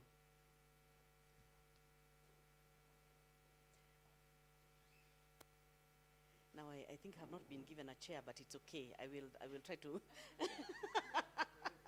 to direct the discussion from here. Okay. Welcome, panelists. Thank you very much. Let me introduce the panelists briefly, very briefly. The Dean of the school, Dr. Chawo, has talked quite a lot, so I think you've seen him. You know, he's the Dean.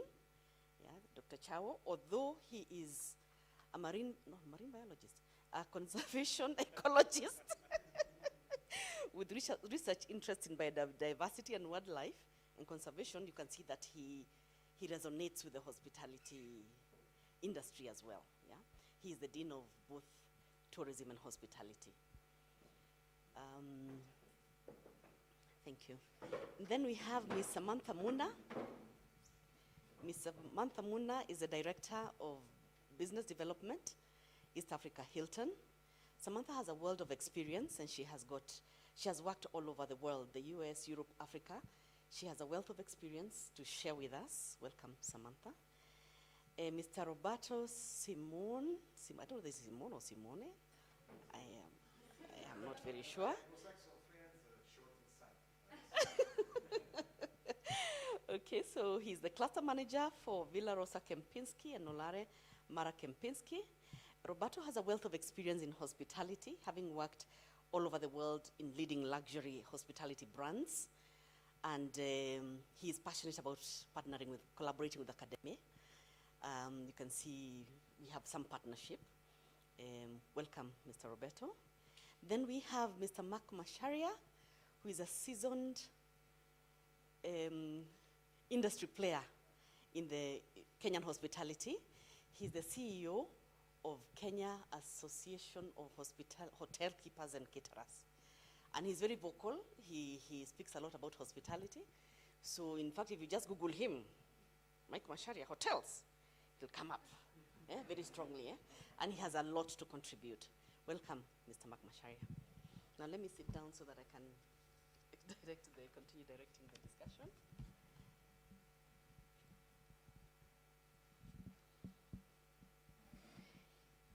Okay, so it has been mentioned already that hospitality is a very important industry and an economic contributor the world over. Yeah, it gives 10%, contributes 10% global GDP, and it also employs, it provides 1 in 10 jobs worldwide. So it's a very huge industry. It's a very huge industry.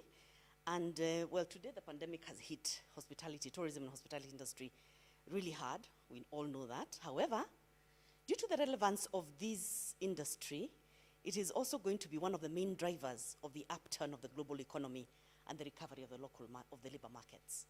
Because all those people are waiting to be rehired. Yeah, they're not going anywhere. So, I would like to ask at this point the Dean of the school. You have given us a beautiful talk on the Masters in Hospitality, Business Management. Just break it down for us in 5 minutes, especially for the people who are following on YouTube and the people who have come here because they want to do the program. What is the value proposition for these people in this master's program?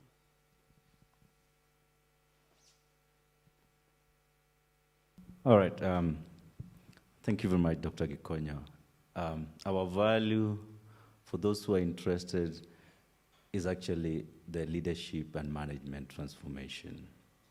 So building the capacity of that generation of leaders who are able to take the industry through any other storm, could be minor storms, could be major storms again, could be daily projections at facility level, national level, and regional level. So in terms of value here, it's about leadership development. That's strength of hospitality leadership, because we look at several items. The business involved in hospitality management is huge. So you need a very strong business acumen in the same. Very specialized, because we're not going to do it general again. Then we're also looking at being innovative. I mean, you need an array of skills to be a very dynamic leader. So you need to build that strength. Then we're also looking at leaders who are able to consume data and research. I mean, it's a new stream in hospitality, and leaders must manage from that perspective. So we believe this program is able to build that kind of skill set in our potential student who will be able to move to that level. So probably I keep it at that point at this time. Okay, thank you very much. So if you want to become a strong business leader in hospitality, I suppose this is a course for you. A strong business manager, yeah? Okay, so now I will ask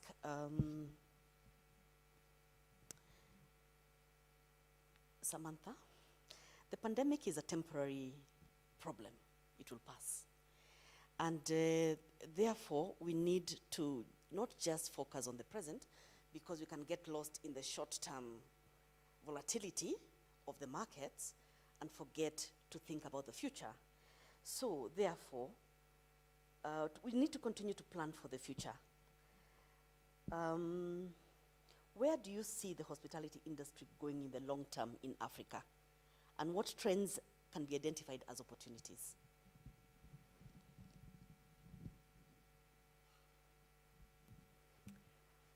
Before I get to your discussion point, let me start by congratulating the Dean and Strathmore University on the launch of this program.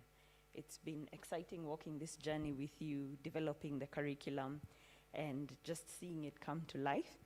And as a graduate of a master's in hospitality management, I do agree that this program is set to transform the hospitality business, not only in Kenya, but in Africa.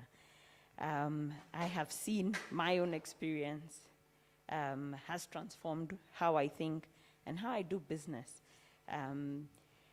Starting from my days in Utali College and through my undergraduate and my master's program.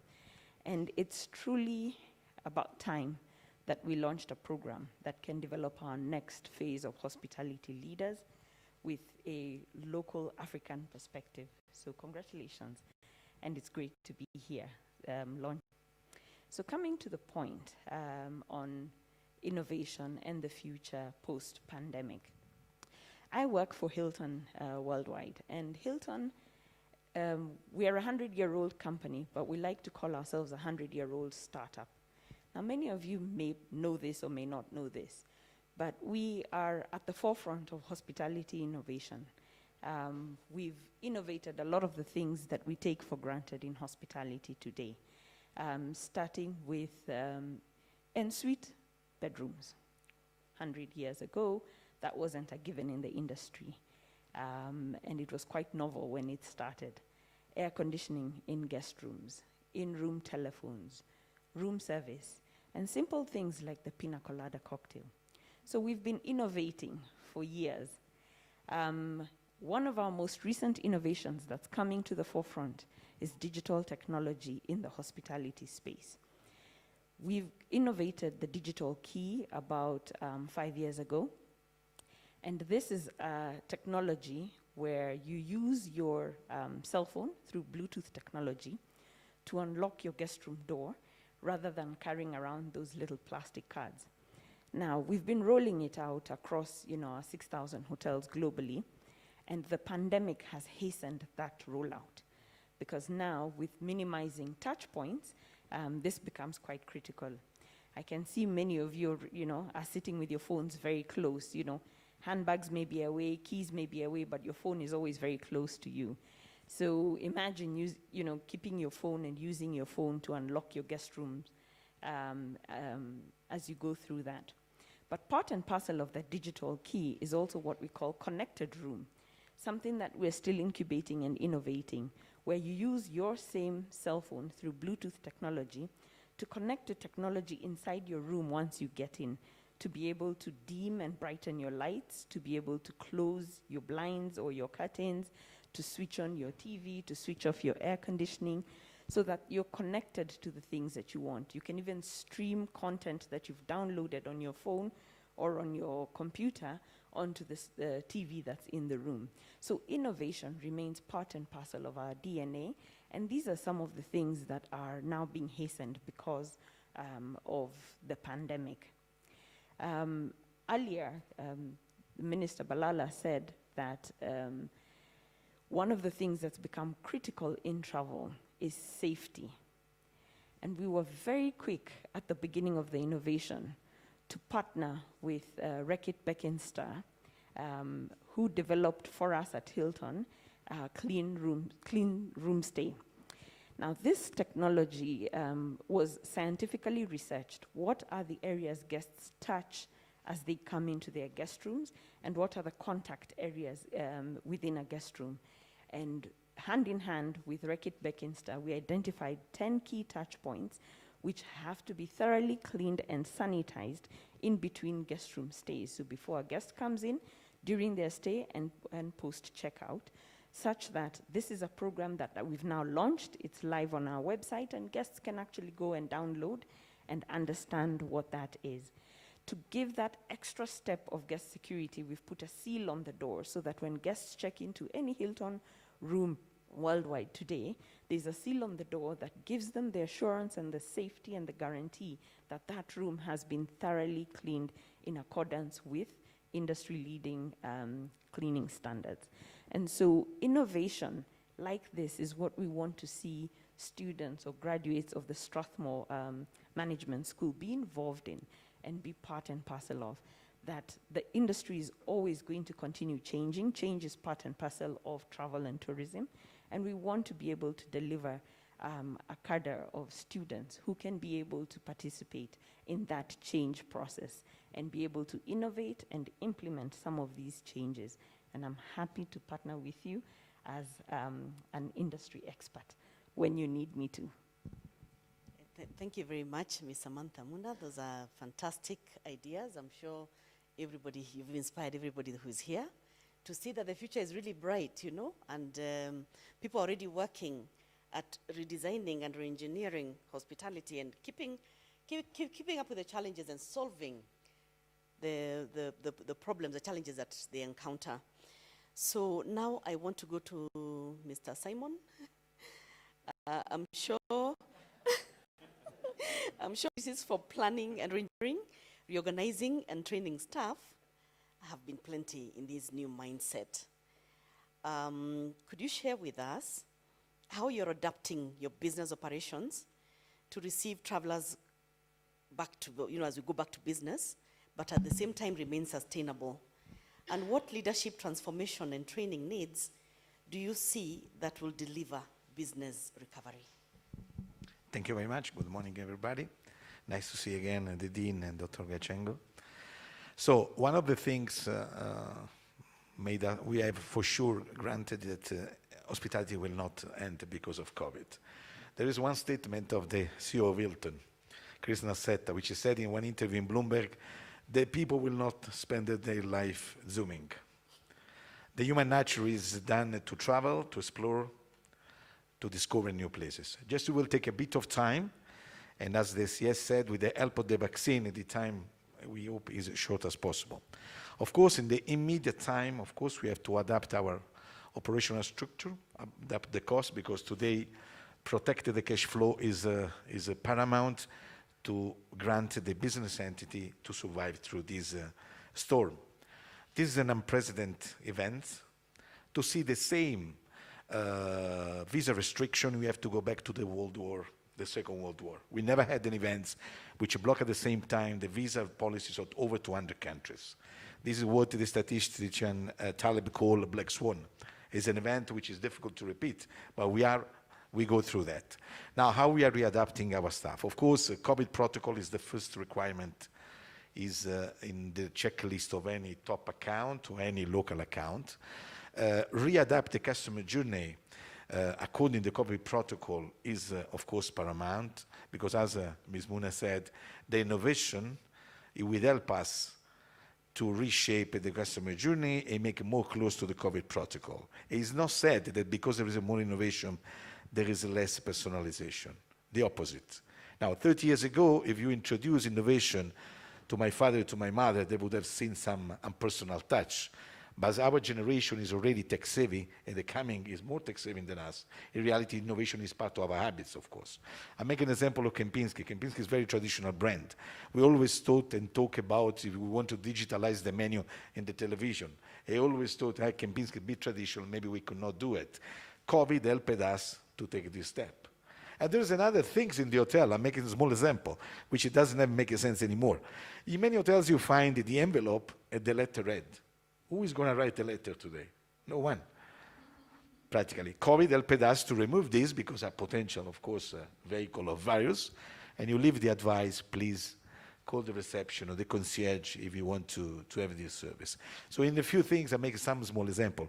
We are readapting our, let's say, the training skills, our training program, of course, where the focus is for sure COVID protocol, safety as usual, and our core standard, our touch point, which is at the end of the one characterize the stay, and making much more COVID, aligned to the COVID, but at the same time, we try to protect what is the DNA of the brand. That is the issue. One of the things which is very important for the future, I think the business school play a key role. In any program, they should have, of course, the innovation model, of course, the entrepreneurship model, but absolutely it's very important to have a change management model, because people has to be ready in the future to adapt fast to the new consumer trend. Because two things are definitely a pending issue, what will happen in the next 3-4 years. I'm sure every stakeholder try to imagine 2021 is gone. We will be again with the COVID. There will be 2022 election, and then what will be 2023? There are two major interrogative points. Number one, when the world uniformized the entire, let's say, travel policies, there was a call 2 days ago of Xi Jinping, the president of China. He was calling for global QR code, which facilitate the travel movement. But the second one, which I think is really an issue where the research can help us, how the consumer sentiment can be turned positively after these events. And then I conclude, because of no doubts, it doesn't matter how much money people still have in the bank, how it's been affected or not, the fears is in the household, and the behavior they have in consuming things will be there for a long time. You know, in the developed economy, you don't buy because you need, you buy because you like. I'm sure you have a 20-25 pair of shoes in your closet, right? So, minimum. So, you don't buy shoes because you need, you buy shoes because you like. So, if you have a fear of the future, you might postpone this. And this is the reason why in the global GDP today, we have a drop over 10 trillion, which is over 15% globally, mostly in consumer sector.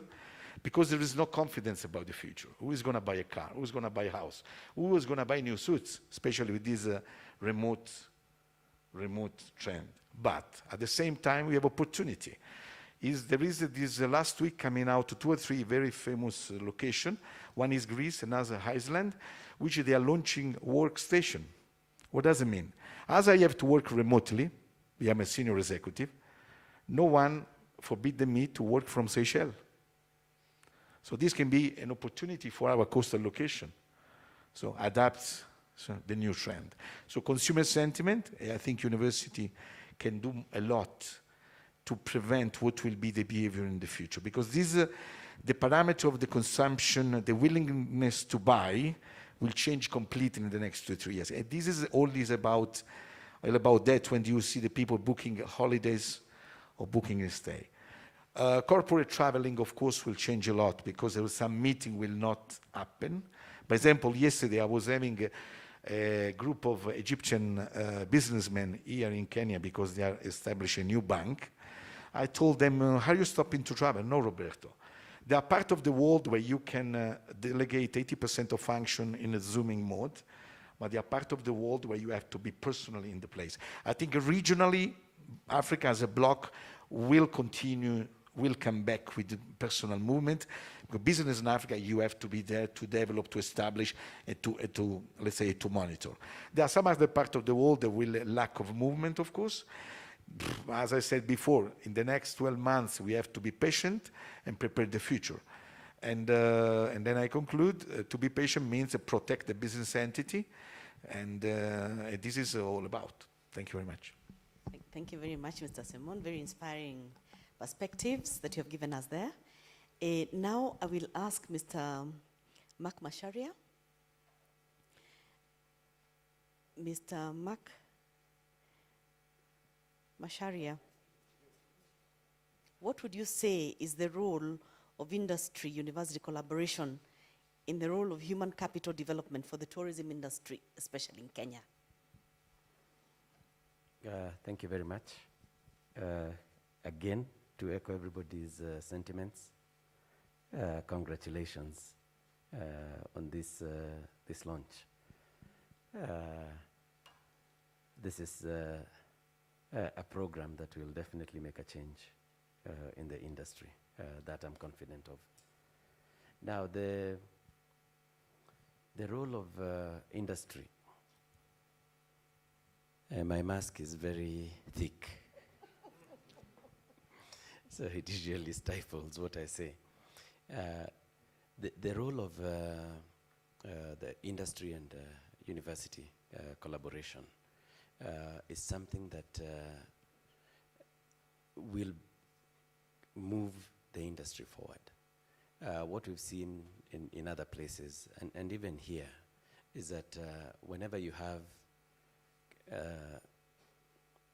academia and professionals moving together, then you're able to develop the skills, you're able to develop the professionalism, and you're able to develop the industry.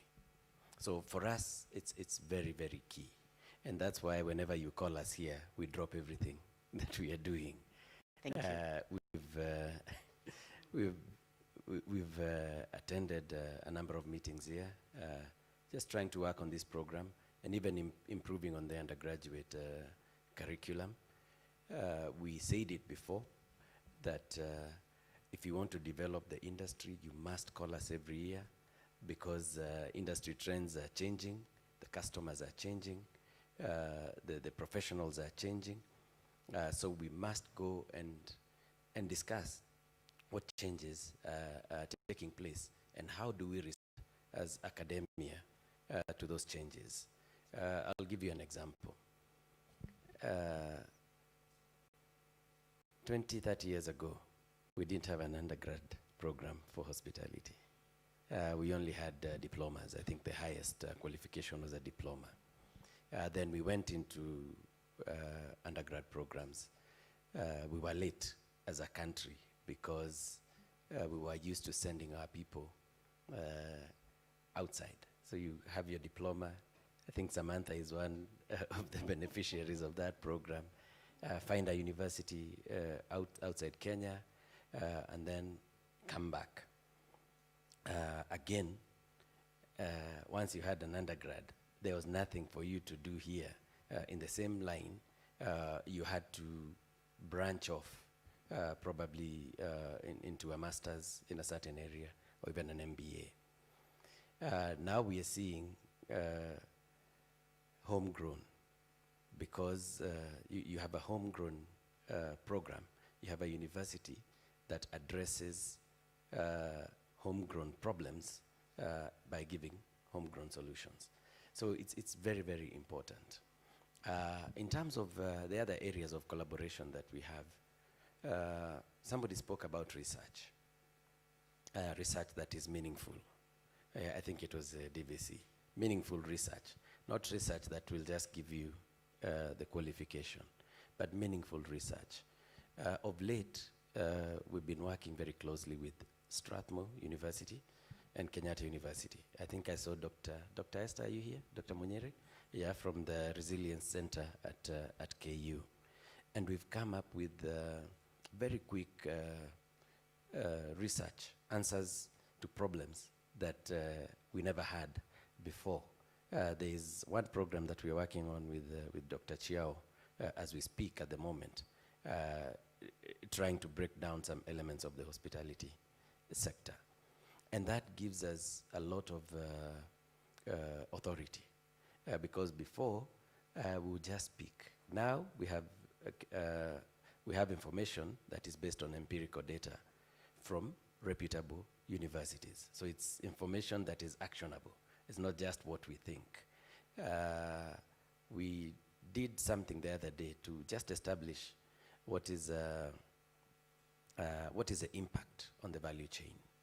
When you think of a hotel, what do you think about?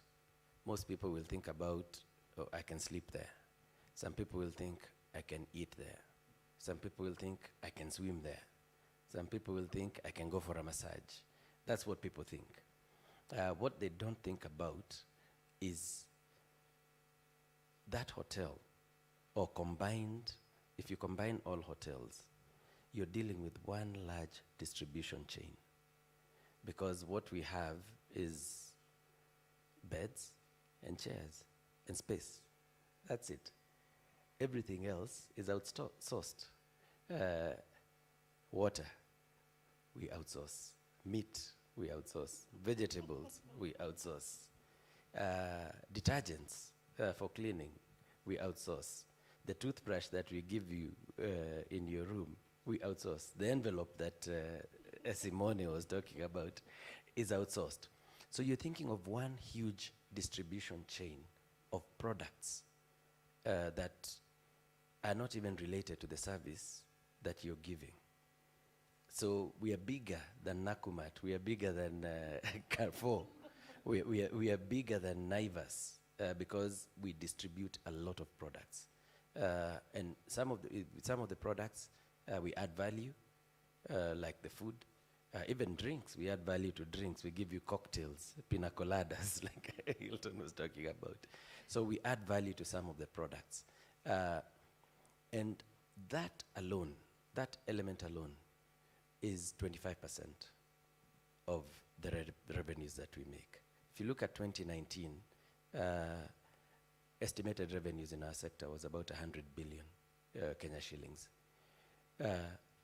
So that means 25 billion is value chain alone. So you can see the impact that you're having on other subsectors of the economy, on the lady that does a small-scale farming and brings you vegetables, on Coca-Cola that manufactures drinks, on the bed sheet manufacturer, on the wine manufacturer, and so on and so forth. So that it's huge. And this we could not have achieved without proper research paper that is designed. Because what we do is we just give you, the university, we give you the problem. We tell you this is a problem. So you design the questionnaire, you design the research, you design what's going, how the methodology, and you bring it down. Another area is payroll and related costs, because we keep saying we are a labor-intensive industry. How then intensive are we in real terms? We will tell you we have 3.1 million people employed. That translates to about 35 to 40% of payroll costs, because our payroll costs also include uniforms. They include cleaning of those uniforms. They include supply of shoes. They include medical covers. We even have a funeral cover for an immediate family member within that. So when we collaborate with academia, then we can zero down to exactly what is happening in the industry. So when I'm going there to talk, I can say, hey, look, we are a labor-intensive industry. 40% of that 100 billion goes to staff and related. So how much is that? It's 40 billion. So already between staff and value chain, 65 billion is gone. Then KRA wants to tax that 65 billion. Yeah, what is remaining is a small element that will now be used for other things. We have utilities like electricity. We are high energy consumers.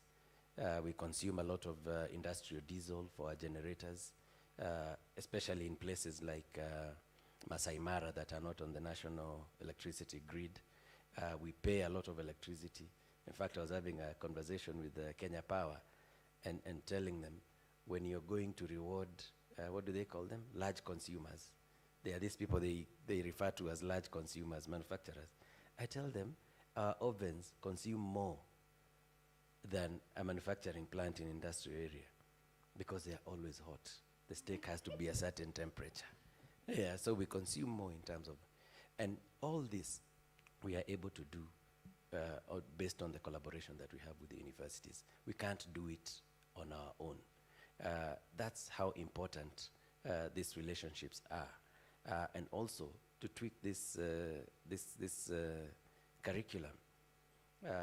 You'll call us again after 2 years and ask us, is this working for you? And we will tell you, probably because it's a modular system, the module you have probably on law, maybe you need to remove the commercial element and bring in the employment element, probably, because you're dealing with a labor-intensive industry, and employment issues may be more relevant than commercial issues. So you'll call us here, we'll look at the program. If it's not working, we'll let you know. If it needs improvement, we'll let you know. And we'll continue with this collaboration as we go on. Thank you very much. Thank you very much, Mike, for those very wise words. And it gives us promise that the industry is going to really work with us. And it is something, we're very happy to hear that. So now I want to open the panel to questions. I'll take just 4 questions from the audience. So, to any panelist, you can take the mic.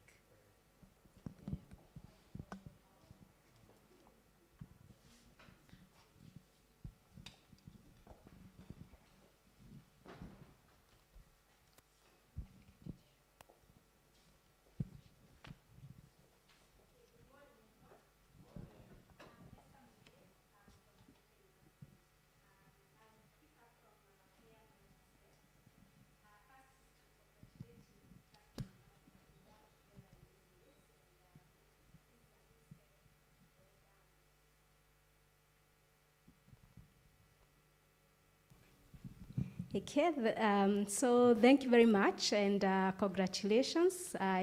This is a great step towards the right direction. Now mine, I would like to also look, put to the floor another area of collaboration within the program, what Mike has been talking about. The industry, since late last year, came together within the country, the public sector, private sector, and academia, to look for ways of dealing with crises that affect us. That was immediately after the Lamu attack, and a team was set up, made up of the private sector, public sector, and academia to work out a strategy to deal with this.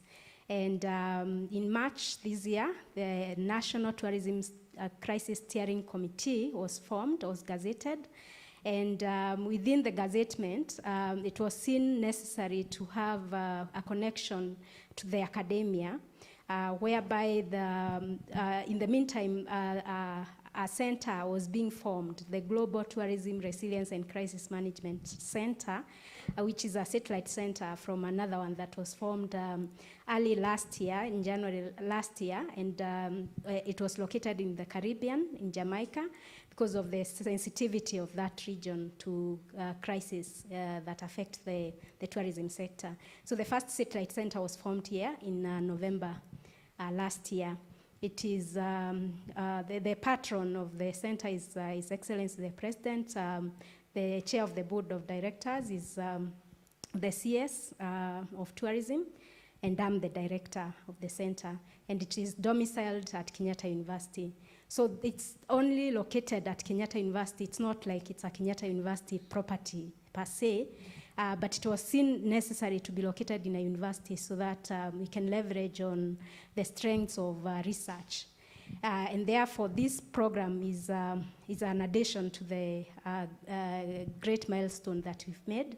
And we welcome the team from Strathmore University to work with us to ensure that at least we get where we want to be. And this team, of course, as Mike said, what we do at the center is we look for issues from the industry. We encourage the industry to tell us what exactly they need, and then together we figure out.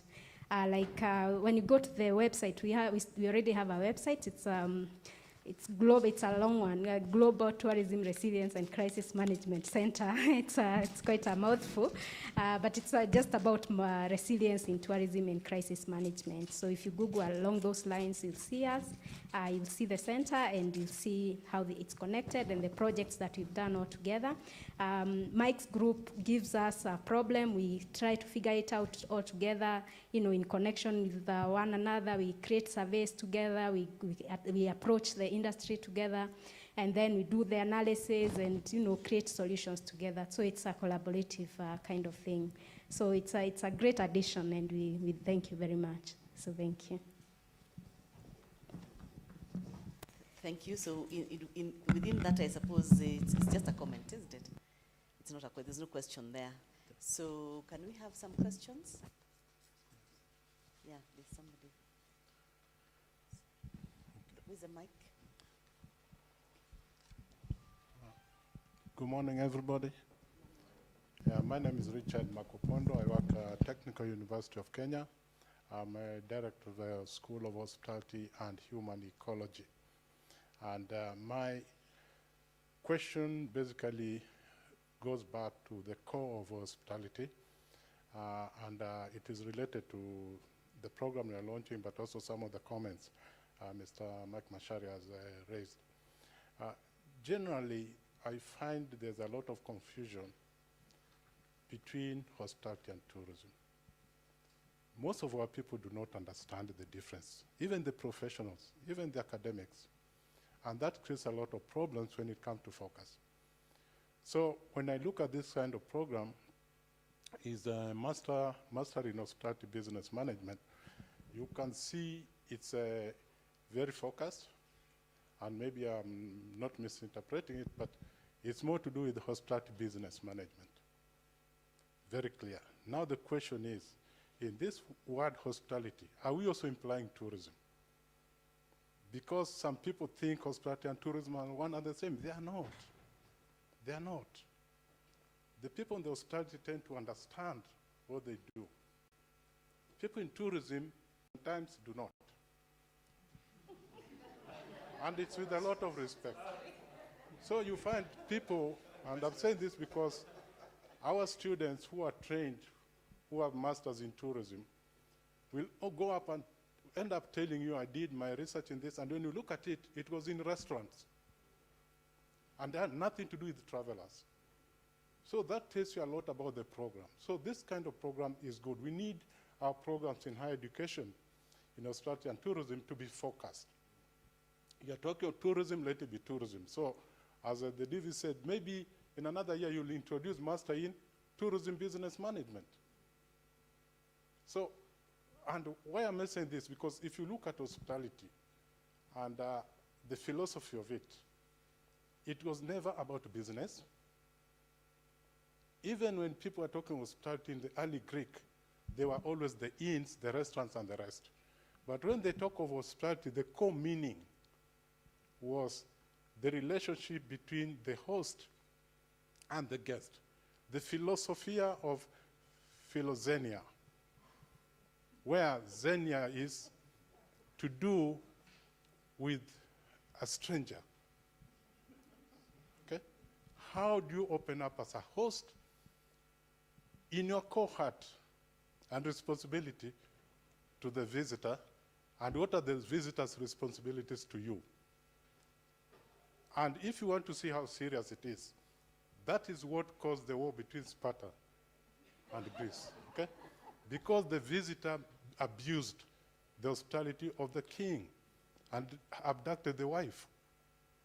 So they had to run after the wife, and the other people had to protect the visitor who was actually a senior official on the other side. So when we talk of hospitality and we are training, what is the philosophy of our program? Most of the programs lack philosophy.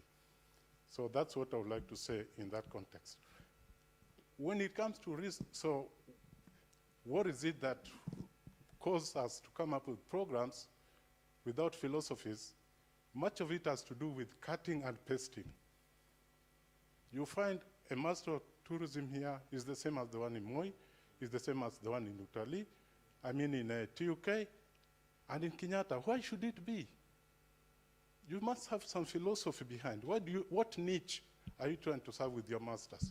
And this is very clear. So, that is for you. When it comes to research, Mr. Mashari, I can say the relationship between universities and the industry is very clear. We have no problems. Universities are there, and the industry recognizes they have resources and also talent, so some expertise. So they are ready to come, and we do projects at unit level or as regional level. The problem we're having, and I wish we had somebody from the ministry, we have a problem when it comes to research and funding of public universities from the ministry. So that kind of research, which should be conducted liberally. If you go to other countries, the ministry in charge of tourism, I'm saying that because some tourism are not in the Ministry of Tourism. They're in commerce in some countries. But the ministry in charge of tourism normally will come up with funding and research for the tourism sector. And they will be doing what is called open bids. Okay, these are the issues. We would like somebody to submit a proposal. In Kenya, you never see that. You never see that. You just hear Makopondo was given this project. Okay, it's like, what happens when Makopondo dominates and he comes from TUK? It means other universities are missing out by default. But when you bid, you go for the best proposal, and actually you have more mileage. So I would like to know from the ministry representatives here, what is the challenge that they find it so difficult to put this out there in terms of research so that universities can compete and give them the highest value based on their expertise, as opposed to saying we are working with TUK. Thank you very much, Professor. I'll take one more question. There's a lady who had a hand up, and then answer. Okay, good morning. My name is Joyce Karimi, and I know you might ask, what is this young girl doing here in a crowd of established men and women?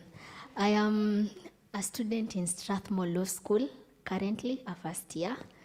And the main reason I said I need to come here is to actually expand my knowledge apart from whatever I'm studying, what extra thing can I get? And that's what Strathmore helps us to strive for. So I have had many things, very nice words and wonderful vision. But as I was sitting here, I was like, what is the role or the position of young people in hospitality management? Do we have a position for young people? You find most of the managers and those high established people are, let's say, experienced people. So by the time I get that experience, will I wait for that to become that manager? Do we have that sector for young people? Then yesterday I happened to Google something about the best sites in the world to visit in Caribbeans. I love Caribbeans. And you would see the way they have portrayed, it's like another world in this world, but it's so beautiful. Then I Googled in Kenya. All I could see was the savannah, the elephants, and everything. And I know Kenya has more to it than the wildlife and everything. So I think there's that limited marketing, and I had marketing being mentioned somewhere. So I think that's a challenge that I can pose, that we need to actually improve on that, especially in the digital platform. Then when Madam Samantha was talking about the innovation and the digital key, I was so mesmerized, and I was like, gosh, can I get an opportunity to experience such things? So to young people like us who cannot on a normal basis afford Villa Rosa and Hilton, is there that platform that we can also get such opportunities that you are exposed and you're not like, hey, this is something different. So yeah, those were my few remarks, and thank you so much. Thank you very much. I think we are out of time, so we want to respond. Yes, please. What do you mean for hospitality? You mean the future. You are a dreamer. Your hospitality is all about dream. If I look myself, I come from a small village south of Italy. My father was telling me go in hospital, and then the day I think I was not sharp, I had some words, I ended up in hospitality. But then my mother was working as a housekeeper and brought home the biography of Cesar Ritz. No? Everyone knows who is Cesar Ritz. And that inspired me to be an international manager. So be confident, trust in your dream, travel a lot, export your skills, and import and learn from other countries. Days ago, I heard somebody say in the speech, why I have to pay $10, a little bit less in reality, an orange juice at Kempinski. Because while you are drinking the $10 orange juice at Kempinski, nobody shoot you because you're not in the shack. You don't get COVID because supposedly we adhering the protocol. You can park the car and no one is steal your car, no? So the hospitality is beautiful for that. There is a space for everybody. So to you, continuing your dream. It's the most beautiful industry in the world because there is not a single day you get bored, of course. Apparently, according to research, hospitality people age better than others. I don't know now if it's true. So continue your dream. About the professor, to respond, tourism people is not important as hospitality. You will be surprised how many food concepts we took from the food street of Bangkok, Shanghai, India, anywhere in the world. How many concepts all the big chain took going around and looking at the small people, what they did in a retail, let's say, segment. No? When I talk about retail, I take everything delivered to the street. About research, I'm not an academic, but I'm passionate about, of course, academic, because for me, the interaction between research, university, and hospitality is extremely important, because hospitality is it's the biggest consumer industry in reality. But unfortunately, it doesn't have a global importance, you know. If you go in Davos at the World Economic Forum, for sure the CEO in hospitality don't sit in the front, they sit on the back. But how important is hospitality? It's not about the value chain, as correctly said Mr. Macheria. But you know how many food trend is inspired by the fact that you are traveling? So in the global trade, in reality, hospitality is important for the direct and indirect effect. Plus, all the trend is inspiring when you are traveling, because when you go in another country, you learn the food, you learn suits, you buy art, you live their culture. So it facilitates the trade between your country and the country hosts you. So it has a huge, huge impact. But unfortunately, for one reason, the industry is not having such a big weight, despite count over 10% of the global GDP and over 10% in terms of employment. But the research is very important because, of course, it helps us to elevate the industry at this level. In the world, there are not many, let's say, academic industrial cluster. Example, in the medical, we know Boston, Harvard, Baltimore. In the tech, we go, there is a Caltech in California. In the pharmaceutical, we have the famous triangle, Oxford, Cambridge, London, no? In hospitality, unfortunately, except the two big clusters, which is Cornell University and I think in Switzerland, there are not many clusters where industry cooperate directly with researchers or university to develop the industry at that level. I think we can try to do this in Kenya, definitely. Of course, it's needed money, which is a job of Mr. Macharia. He has the worst job in the world, of course. So I think we can do a lot in that. Kenya has the best hotelier in Africa. He stands Africa what Thailand stands in Asia. If you want to have a taste, go to try the other hotel in the rest of the African continents. And then you come back to me to say, what is the difference a Kenyan hotelier are doing to the industry? So we have the right platform to develop what the professor was saying. Thank you very much. Thank you very much. Mr. Mshere, very briefly, okay. I just wanted to add on very, very briefly. First of all, Joyce, you're in the right place. Even being a law student, this is the right forum for you. Hospitality is very labor intensive. We have a lot of issues in the area of employment law. Maybe that's something that you need to think about specializing in and combine your skills in law with the skills that you learn over here. Somebody spoke about multi-skilling, cross-skilling. That's where the world is going. You can't just be on your lane.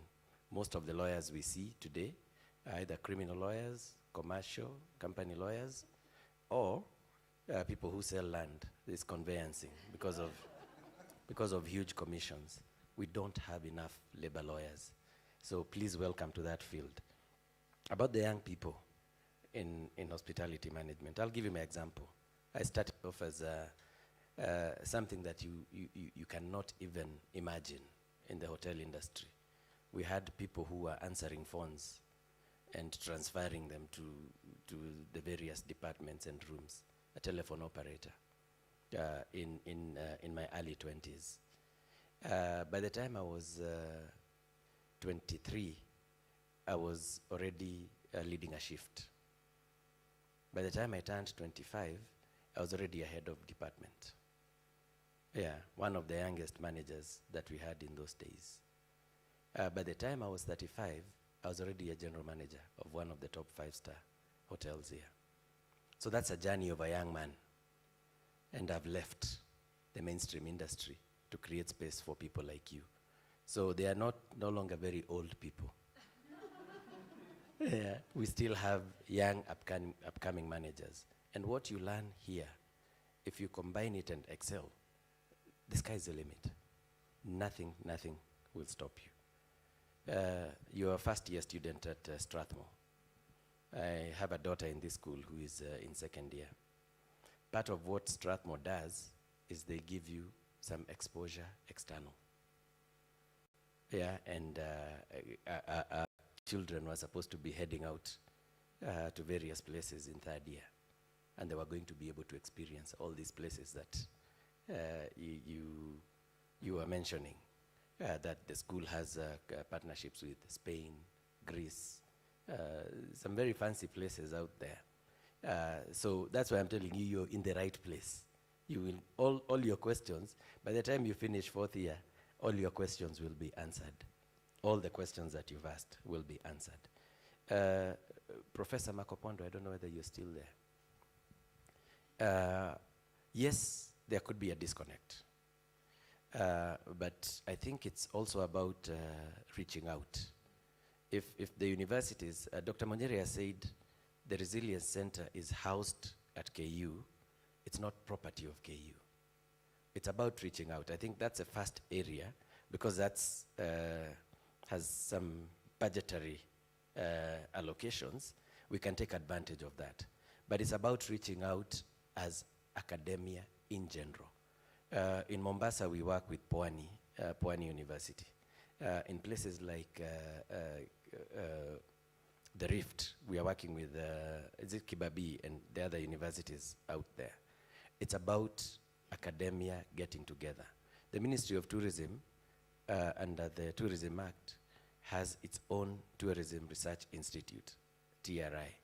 And I think that would be the best entry point because it's not an academic institution. It's just a research institution. And that would be the first place because it's well set up now and it's well financed. And if we all reached out, or maybe we should go the other way around, we should tell TRI to reach out to academia. So it's something that can be done and it can be achieved. And obviously the concern that you have will be addressed. I'm not from the ministry, but I've worked with them long enough to understand how they operate. Thank you very much, Dr. Thank you very much, Mr. Mike. I hope that you can give a hand in pushing that agenda from Professor Makopondo. I will ask the Dean to respond briefly to Professor, and then we wind up. No, I'll be very quick, and because Mike and Simone have effectively given response. But I felt extremely inspired when they were speaking, because they really spoke the truth of our program, and I felt so settled. Professor Makopondo, you're a very humble man. You've journeyed with us through this formation. And I like when you say the philosophy, this was well thought. And that's what I said. The design of this program has its niche, and it fits into that leadership and management. And as Prof. Makopondo said, we want to sim the two programs because they're big programs. Tourism is a big program on its own. Hospitality is a big program on its own. The academic director will tell you, we actually shelved the tourism master's program a bit because there was a lot of work that was going into this program. So the next that will be flying out will be the tourism component. And well separated, well aligned, because we know where the problem is in tourism. Joyce said it. As a young person, what's my space in tourism? We must bring that class. And you know, we are already in the talk. And it is very high levels on what's tourism looking like, what's the uptake of technology and marketing, how is our destination marketed. That's the next space we are really focusing on. So then Joyce, they can be able to feel like, yes, our destination is the best in the world. And when the young people log in, then they say, yes, it's true. Then we give them the hype for young people. Take up tourism in this space. Now, for Dr. Munyiri, I know you've been really energetic in this, and at the background, some of the works we've done in collaboration. And I really appreciate your call, and we'll be able to reach out so that we see how we can influence the industry from that perspective. Otherwise, I think I'm home, I'm happy. Simone spoke like he's a professor around. Mike spoke as if he's been at the university for the longest. Samantha has been part of us in the formation process. So I think it's all confidence for me that my students will be happy. They will be able to get their research from Mike and from Simone, and they'll be doing them on campus. I think that's what will make me happy as a dean to deliver that kind of an experience to my students. So thank you so much. Finally, I want to give Samantha a chance to respond to Joyce. I'm not an academician, but I've been to a couple of academic institutes, and I do understand what it takes to bring a program like this to fruition. So Professor Makopondo, I think a challenge put to you as well is reach out to industry, and not individuals, but to organizations within the industry to find out what research you can do for them. you find in a lot of other places in the world, a lot of university research partners with the industry to identify a problem a particular organization may be having and be able to develop that, you know. Historically, we've seen Java House grow from a Kenyan brand to being exported regionally, and that would be a great industry partnership to find out how they did it, do a case study that can be taught in your universities, as well as solve the future problems that they may be facing as they continue their expansion journey. And I've just given that as an example, not that I know anything that's going on at Java House, but I'm giving it as an example how academia and industry can partner together. To the young lady, it's very interesting that you sit here and you say that you're in law and you're wondering how tourism fits. In this room, we have a fellow lawyer who's a CEO of tourism, my sister, Modeu Muna, who runs Trianum Hospitality. She's got a bachelor's in law from University of Nairobi and a master's from Cambridge University, all of them in law. And she's been running Trianum as CEO.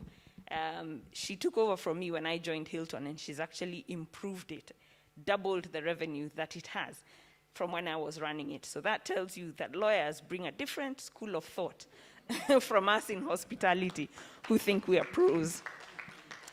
Globally, there was a time Four Seasons was run by a lawyer. CEO of Four Seasons was once a lawyer in background. And when you look at a lot of the other big hospitality chains, you find that there's a lot of lawyers in senior positions. Why is that the case? It's because, like Mike said, labor issues, one big element. The second big element is that, I like how he put it, we have chairs and we have beds. Everything else, we outsource. We outsource through agreements and partnerships. So lawyers understand how those agreements need to be structured and how those agreements need to be negotiated. Unfortunately, much better than us in hospitality because we like to just serve. So that's where that partnership with lawyers works much better. There's space for you. And on the digital platform, talk to me privately. Those solutions I talked about are here in Kenya, and I can show them to you. Thank you very much. Marriott CEO is also a lawyer. Thank you. I see. Gosh, lawyers are taking over hospitality. Okay.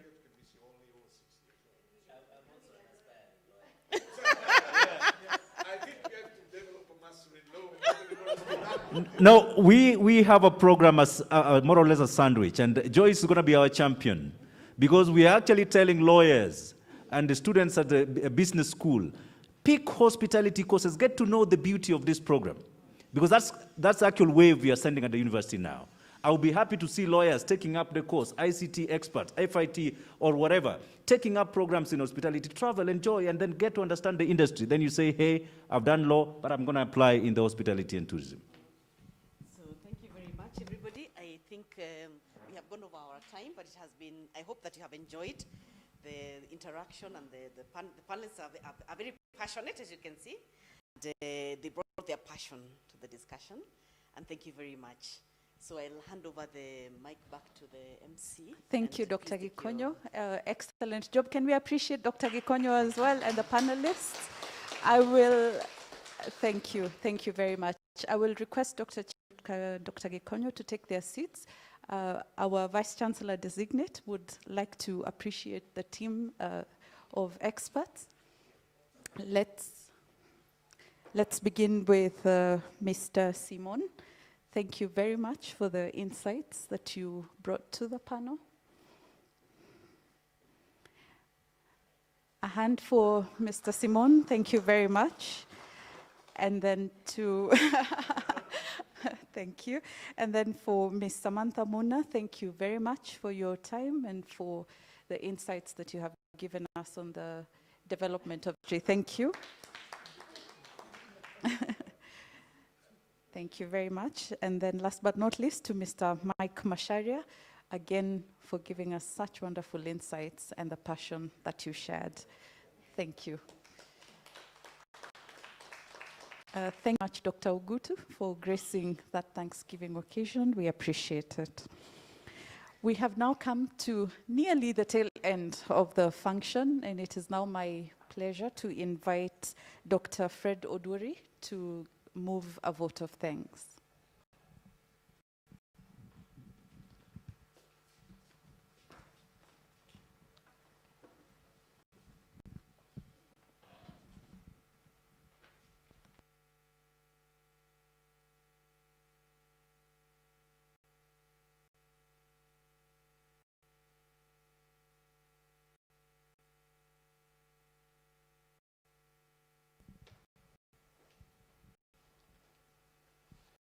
Mine is to say a vote of thanks and to appreciate all of us who made time to grace this occasion.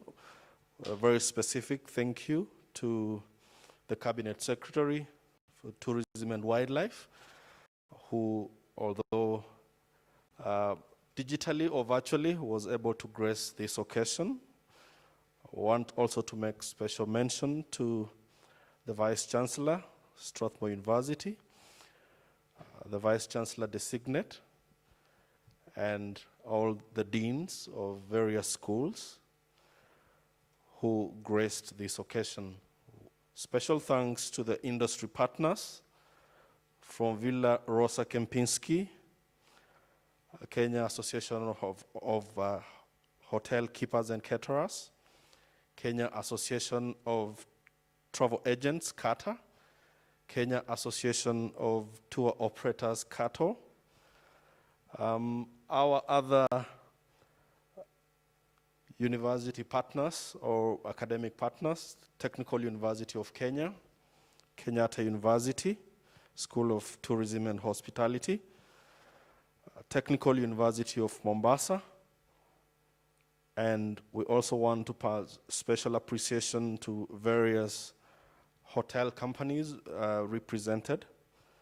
We have Utali Hotel, we have Trinam Hospitality, and we also have Saiwa Holidays represented, as well as Pride Inn Hotels. Thank you so much for making time to be with us. We also want to thank Hilton Hotel Worldwide, and we have Seasons Hotels and Lodges. We have the Parliament of Kenya represented as well, the catering department, and very special appreciation to the Kenya Tourism Board and every other person who made it possible. We also pass special appreciation to the faculty from the School of Tourism and Hospitality who made this program possible, and for the potential students who are here represented, thank you so much for making time to be with us. Thank you, and God bless you. Thank you, Dr. Oduri. We have now come to the very end, to the very last bit of this function. Just a few housekeeping reminders. On the left of this building, we have the gents, and on the right of this building, we have the ladies, in case you would like to visit those facilities. Also, a few reminders on the COVID protocols to please keep your masks and to please observe the social distancing rules. Thank you very much for your patience. We will now move to the atrium, which is out here, to enjoy a cake cutting session. I think no ceremony is complete without cake, isn't it? So thank you, ladies and gentlemen, and let's have a very good afternoon.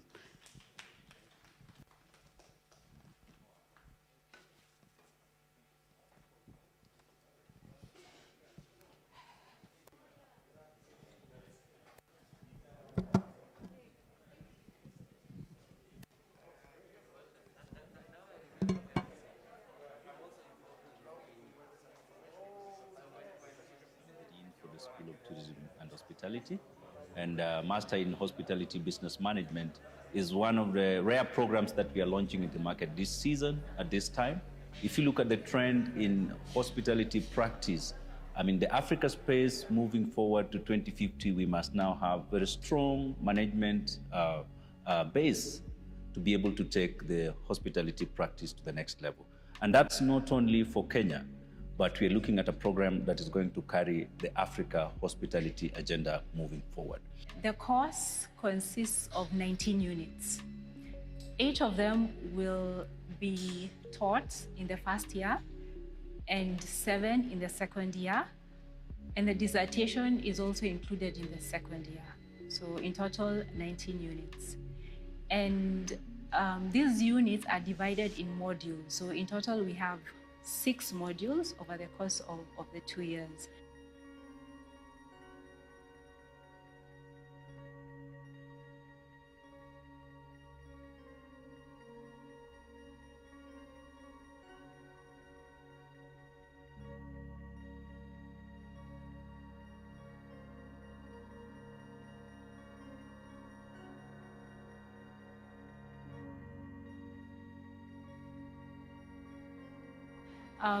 We also have an international module, which, tell you the truth, we are very excited about it. As for now, there are 2 units that the students will be taught and will be examined. And these are global hospitality marketing and innovation and change management.